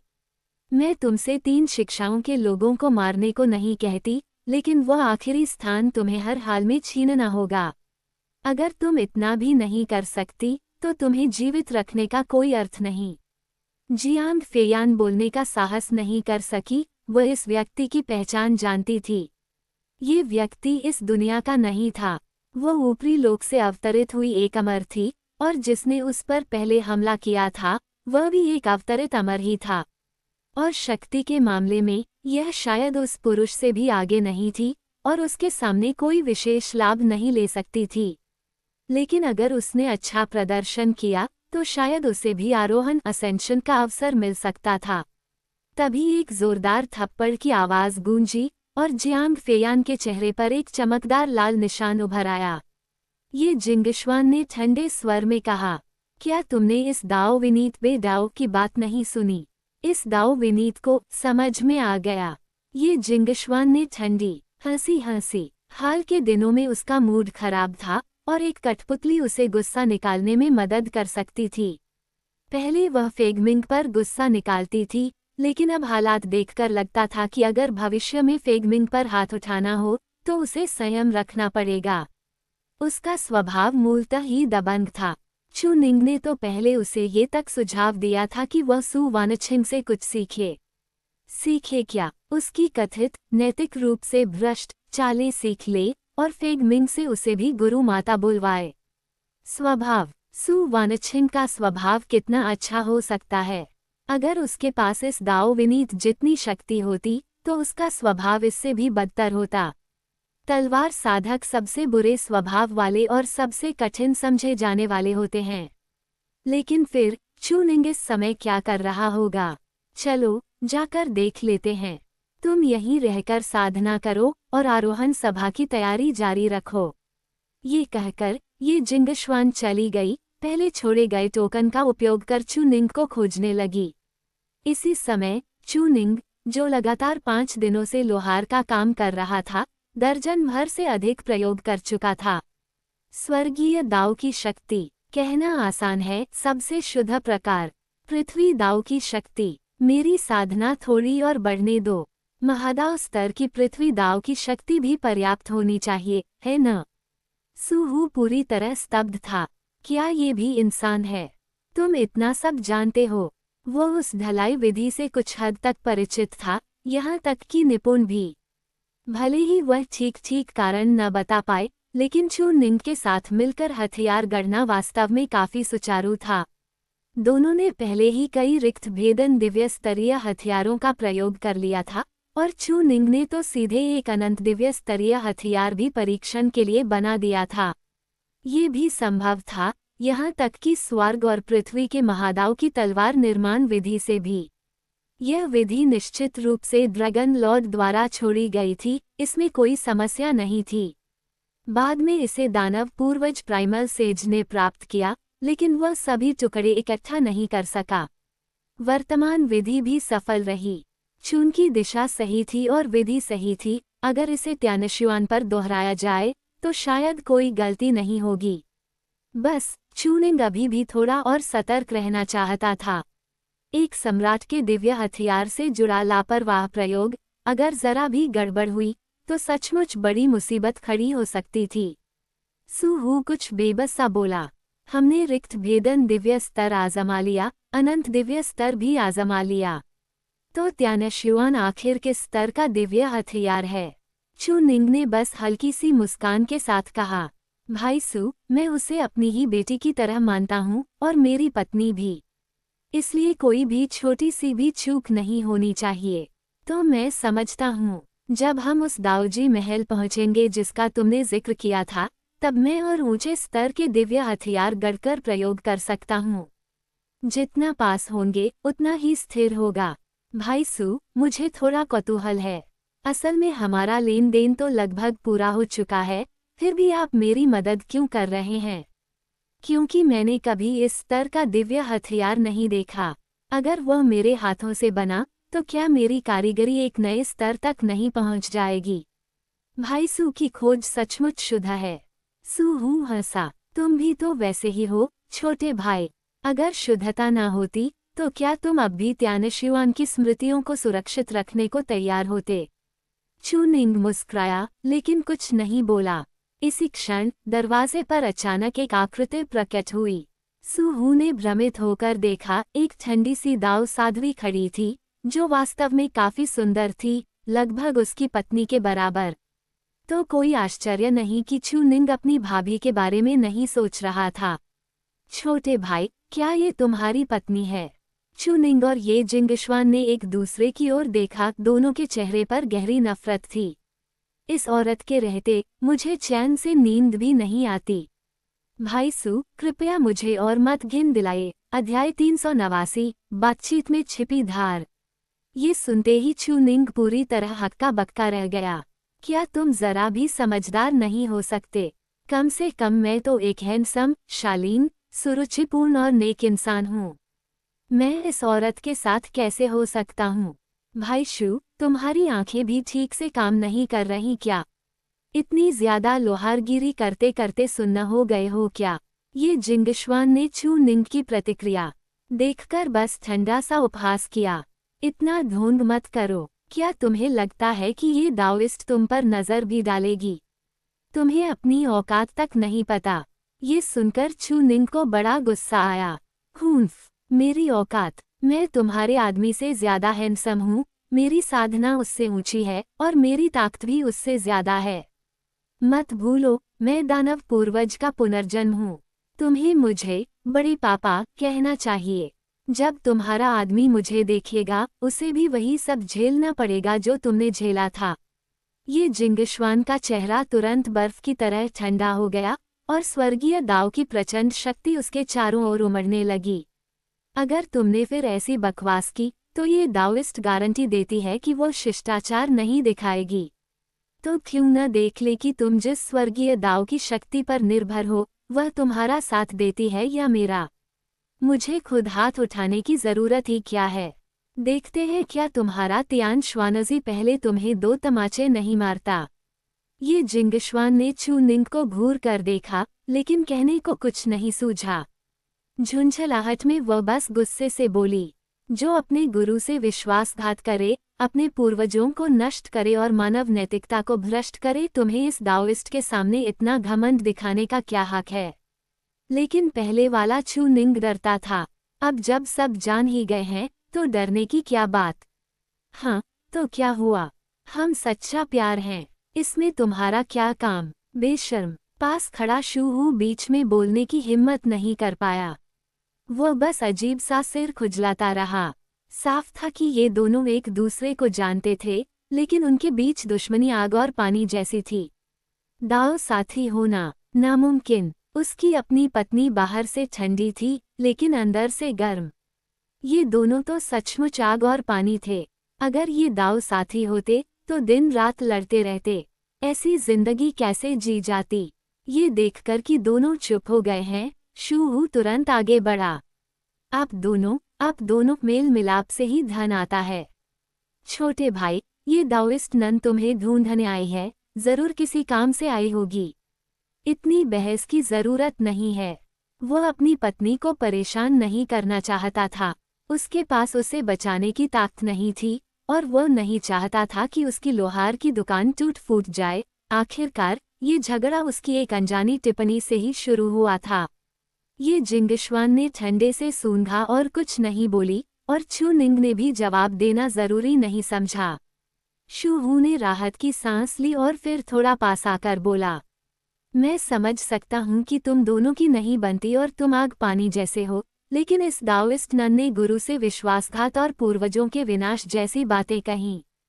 चू निंग हल्का सा मुस्कुराया। उसके दिमाग में थोड़ी गड़बड़ है, भाई शू। उसकी बातों पर यकीन मत करना। अगर सामने वाला सब जानता हो, तो समझाना आसान होता है। अगर नहीं जानता, चाहे वह तियानश्वान महाद्वीप से हो या यहाँ का हो, एक जैसी कहानी रखना ही बेहतर है। तुम सोचते हो सुल मेरा गुरु है, वे सोचते हैं सुल मेरी दाव साथी है। बस कोई बहाना बना लो, काम बन गया। शूहू को ज्यादा समझ नहीं आया, लेकिन उसे यह औरत वाकई कुछ असामान्य लगी। खैर, यह उसकी निजी राय थी। आखिर भाई चू ने कहा था, और वह भाई चू पर बहुत भरोसा करता था। इतना हैंडसम होने के बावजूद उसने उसकी पत्नी पर नजर नहीं डाली। सबसे अहम बात, वे लोहारगिरी के दाव पर चर्चा कर सकते थे। कितना भरोसेमंद और समान विचार वाला साथी दाओइस्ट। ये जिंगशुआन, तुम यहाँ क्यों आई हो? चू निंग ने पूछा। क्या ये दाओइस्ट तुमसे यह नहीं पूछनी चाहिए कि तुम अब क्या कर रहे हो? अभी अभी बौद्ध पक्ष में कुछ हुआ। ये दाओइस्ट पूछने में आलसी थी, लेकिन मुझे यकीन था कि यह तुम्हारी ही करतूत है। मगर आरोहण सभा में सिर्फ 3 दिन बचे हैं, इस दौरान तुमने कोई जांच पड़ताल नहीं की। चू निंग ने सिर हिलाया। पहली बात, फैंगमिंग छिपा हुआ है, हम चाहे भी तो उसे ढूंढ नहीं सकते। दूसरी बात, इस दुनिया का महान दाव बहुत जटिल है और मुझे अभी बहुत कुछ समझना है। हम पहले ही तय कर चुके हैं कि आरोहण सभा में सुराग ढूंढेंगे। जितना ज्यादा उतावले होगे उतना ही बेकार होगा। अभी सबसे जरूरी यह समझना है कि फैंगमिंग करना क्या चाहता है, समझी? ये जिंगशुआन कुछ देर चुप रही। वह वास्तव में ये समझ सकती थी। वो खुद उसे नहीं ढूंढ पा रही थी, तो चू निंग कैसे ढूंढ पाता? यहाँ तक कि तियान श्वानजी के पास भी शायद कोई सुराग नहीं था। वह चाहता है कि ये दुनिया विलीन हो जाए और दानव पूर्वज की भूमि में बस जाए, लेकिन ये दुनिया इतनी विशाल है कि वह अकेले ऐसा नहीं कर सकता। तो स्वर्गीय दाव को हस्तक्षेप करने दो, चू निंग बोला। तियान श्वानजी, अपने वर्तमान स्तर पर शायद इसमें दखल न दे। इससे उसे कोई लाभ नहीं। स्वर्गीय दाव निष्पक्ष है और उसकी कीमत बहुत बड़ी है, जब तक तुम खुद न बोलो। ये जिंगशुआन की बात सुनकर चू निंग मुस्कुराया और हाथ हिला दिया। तुम दोनों का मामला है और मुझसे मध्यस्थता चाहते हो। जब तुम दोनों मुझे मारना चाहते थे, तब तो इतना अच्छा रवैया नहीं था, है ना? मैं तियान श्वानजी को बिल्कुल भी हस्तक्षेप नहीं करने दूंगा, लेकिन तुम ये सोच सकती हो, तुम मूल रूप से दानव पूर्वज की स्वर्गीय दाव शक्ति की उत्तराधिकारी हो। अब बस अलग हुई हो। दोबारा उस शक्ति को वापस लेना या उधार लेना ही तो है। क्या ये तुम्हारे और तुम्हारे उस आदमी के बीच सुलह का मौका नहीं है? फैंगमिंग, हालांकि उस समय संप्रदाय के कारण मैंने तुम्हारे प्रस्ताव से सहमति नहीं दी थी, लेकिन मैंने उसे हमेशा याद रखा। अब मुझे तुम्हारी मदद करने दो। चू निंग ने ये सब लापरवाही से कहा, मानो ज्यादा ध्यान ही न दे रहा हो। उसे फैंगमिंग के इरादों का मोटा मोटा अंदाजा था। वह चाहता है कि मानव जाति जागे और अब चींटियों जैसी न रहे, है ना? इसके लिए आरोहण सभा सबसे उपयुक्त मौका है, जहां पृथ्वी दाव प्रकट हो सकता है। लेकिन ये जिंगशुआन स्तब्ध रह गई। उसकी आंखों में रोशनी चमक उठी। ये तो सच में अच्छा विचार लग रहा था। चू निंग ये देखकर अवाक रह गया कि ये जिंगशुआन सच में इस पर विचार करने लगी। मूल समस्या यह है कि लोग सोचते हैं कि तुम दोनों की महत्वाकांक्षाएं और रास्ते अलग अलग हैं, और तुम्हारा रिश्ता। क्या तुम दोनों कभी प्यार में रहे हो? तुम दोनों का दाव साथी होना ये तो हास्यास्पद है। ये जिंगशुआन का चेहरा लाल हो गया और वह कुछ कह नहीं पाए।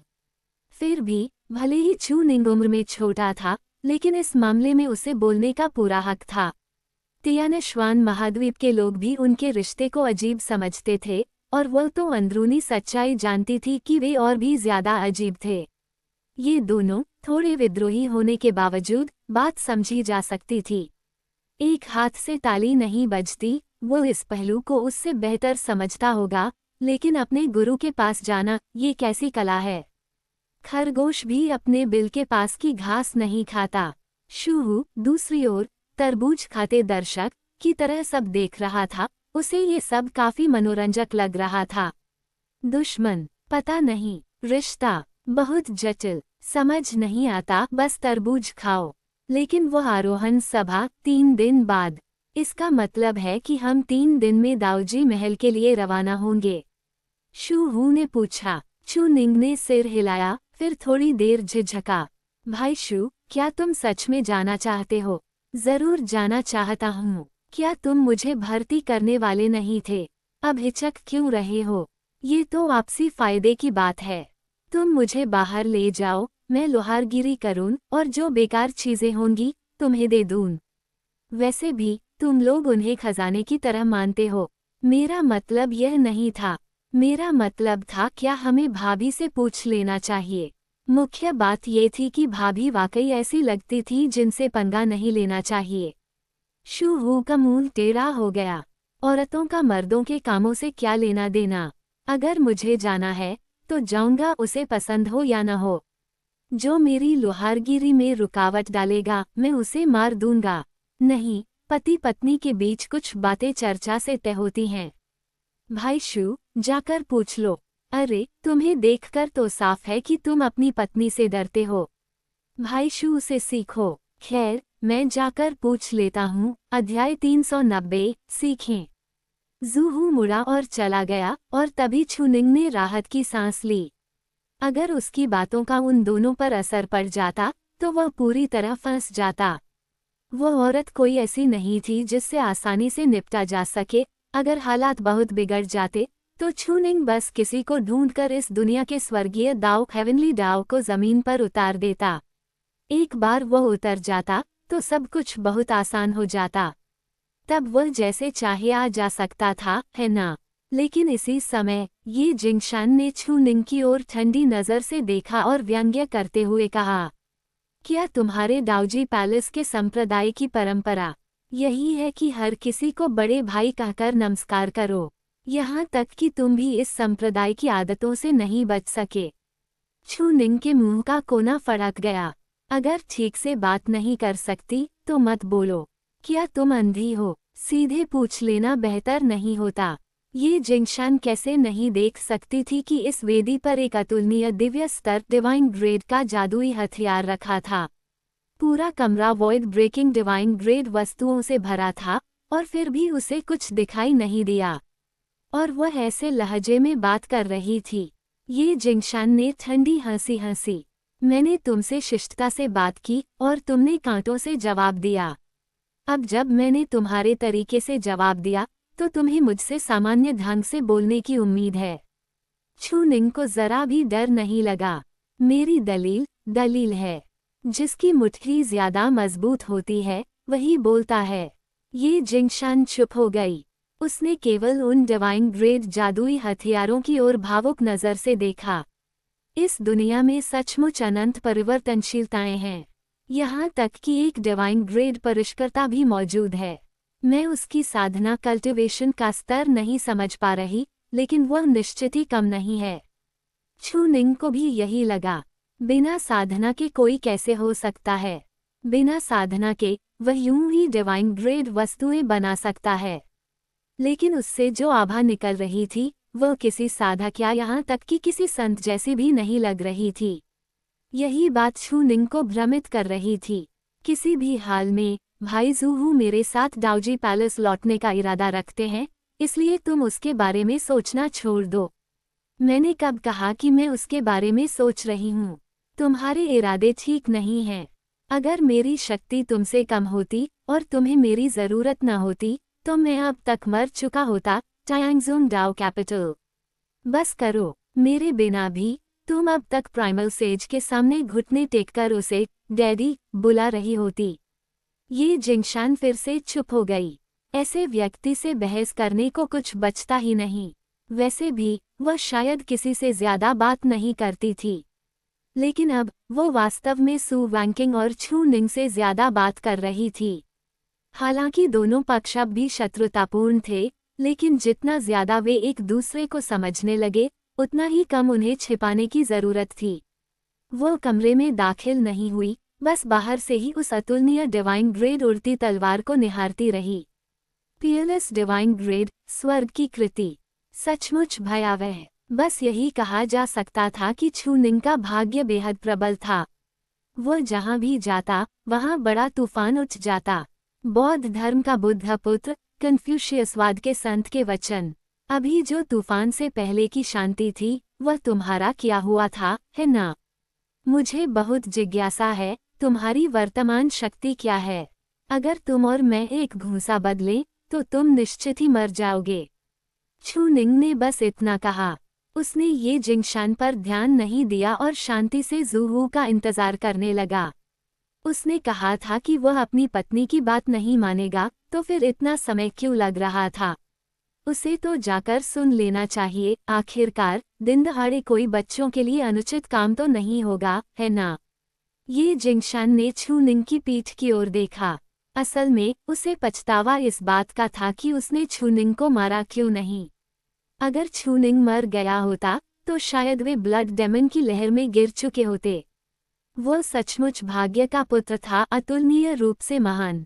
उसे तभी छूनिंग को छीन लेना चाहिए था जब वह पालने में था। उस समय सू वैंकिंग के पास उससे छीनने की क्या हैसियत होती। लेकिन ये सोचकर कि यह बदमाश उसके आसपास के लोगों पर नजर डाल सकता है, ये जिंगशान की रीढ़ में सिहरन दौड़ गई। सौभाग्य से उसने ऐसा नहीं किया, लेकिन पीछे मुड़कर देखने पर ऐसा लगा कि छूनिंग से जुड़ी हर चीज, हर मुठभेड़ आपस में गहराई से जुड़ी हुई थी। इन कष्टों के बिना शायद छूनिंग अब भी केवल बॉडी टेम्परिंग रन का साधक ही होता और इस जीवन में उभर पाना उसके लिए कठिन होता। दुनिया की बहुत सी चीजें ऐसी ही होती हैं, कोई भी सुराग भविष्य की किसी बड़ी आपदा से जुड़ सकता है। लेकिन ये डिवाइन ग्रेड वस्तुएं, इनकी संख्या बहुत ज्यादा थी। टायांगजुंग सेक्ट के पास तो बस कुछ ही थीं। इसी समय छूनिंग चोरी छिपे कान लगाने जा ही रहा था, तभी उसने देखा कि जूहू ने अचानक दरवाजा खोल दिया। छूनिंग को संदिग्ध हरकत करते देख जूहू तुरंत सतर्क हो गया। भाई छू, तुम बदमाश, कहीं तुम मुझे धोखा तो नहीं दे रहे? सामने मेरे सामने तो कुछ नहीं कहते, लेकिन असल में अब भी मेरी पत्नी के बारे में सोच रहे हो। छूनिंग का चेहरा काला पड़ गया। अगर मैं उसके बारे में सोच रहा होता तो सबसे पहले तुम्हें ही भेज देता। मैं तो बस ये जानना चाहता था कि तुम दोनों को इतना समय क्यों लग रहा है। जूहू जोर से हंसा। जरूर, मैंने उस अज्ञान औरत को सबक सिखाया। भविष्य में तुम भी भाई जू से सीखना। औरतों को बस काबू में रखना होता है। छूनिंग इससे सहमत नहीं था। अगर उसने सू वैंकिंग के साथ ऐसा करने की हिम्मत की तो वो उसे चीर कर रख देती, और वैसे भी उसका स्तर तो साफ तौर पर तुमसे ऊंचा है, भाई जू। असल में काबू किस पर है? छूनिंग ने कुछ नहीं कहा और मुंह फेर लिया। जूहू ने अपने घुटनों से धूल झाड़ी, लगभग अपनी पोल खोल ही दी थी। और कमरे के अंदर से एक औरत धीरे धीरे बाहर आई। जूहू चौंका, लेकिन तुरंत उसके चेहरे पर मुस्कान आ गई। पत्नी, क्या हम बाद में सामान बांध लें? औरत ने भौं उठाए। सामान बांधना? क्या ये दुनिया टायांगजुंग महाद्वीप पर उतरने वाली नहीं है? अगर ऐसा है तो सामान बांधने या न बांधने में क्या फर्क है? जूहू ने अपने माथे पर हाथ मारा। ओह, सही कहा। चूंकि ये दुनिया टायांगजुंग महाद्वीप पर उतर रही है तो डिवाइन ग्रेड जादुई हथियार निश्चित ही बनाए जा सकते हैं। लेकिन मैं तो डाउजी पैलेस जाने के लिए पहले ही राजी हो चुका हूँ। औरत ने उदासीनता से कहा। तुम अपना काम करो, मेरा घर यही है। क्या तुम्हारे छोटे भाई का संप्रदाय तुम्हें दिन रात लाने ले जाने नहीं कर सकता? बस काम पर जाओ, अंधेरा होने से पहले लौट आना। जी जी। छूनिंग ने उन्हें अजीब नज़र से देखा। क्या उसने नहीं कहा था कि उसने उसे 2 जोरदार थप्पड़ मारे थे? फिर यह सब अलग क्यों लग रहा है? जूहू को लगा कि सब कुछ समझ लिया गया है। उसने अजीब सी हंसी हंसी और कुछ नहीं बोला। जब तक वह खुद शर्मिंदा नहीं हुआ तब तक शर्मिंदगी किसी और की थी। अब वो औरत ये जिंगशान की ओर देखने लगी और ये जिंगशान ने तुरंत एक खतरा महसूस किया। ये औरत आखिर कौन है? ये छूनिंग से भी बड़ा खतरा लग रही थी। कोई आश्चर्य नहीं कि छूनिंग पहले इतना विनम्र था और जिद कर रहा था कि जूहू से बात की जाए, उसे सीधे ले जाने की हिम्मत नहीं कर रहा था। लेकिन उस औरत ने कुछ नहीं कहा। उसने बस सिर उठाया और सेंट्रल स्टेट की ओर देखा। तलवार की मंशा, भाग्य, किसकी तलवार? उसकी तलवार। ये यहाँ कैसे हो सकती है? ड्रैगन लॉर्ड के पतन के बाद ये दुनिया सील कर दी गई थी और उसके वर्तमान स्तर पर उसका यहाँ आना असंभव था। कोई विरासत? फिर ड्रैगन लॉर्ड के साथ हुए उस समझौते के अनुसार ऐसा व्यक्ति होना चाहिए। वो उसे ले जा पाएगा या नहीं, ये स्वाभाविक रूप से उसकी अपनी क्षमता पर निर्भर करेगा। चलो सेंट्रल स्टेट चलते हैं। चूंकि असेंशन असेंबली शुरू हो चुकी है, पति, मैं भी असेंशन असेंबली देखना चाहती हूँ। अपनी पत्नी के अचानक नर्म रवैये को देखकर जूहू की आभा तुरंत बढ़ गई। कोई समस्या नहीं, कोई समस्या नहीं। छोटे भाई, तुम उस जगह से परिचित हो। मेरी पत्नी को दुनिया दिखाने ले चलो।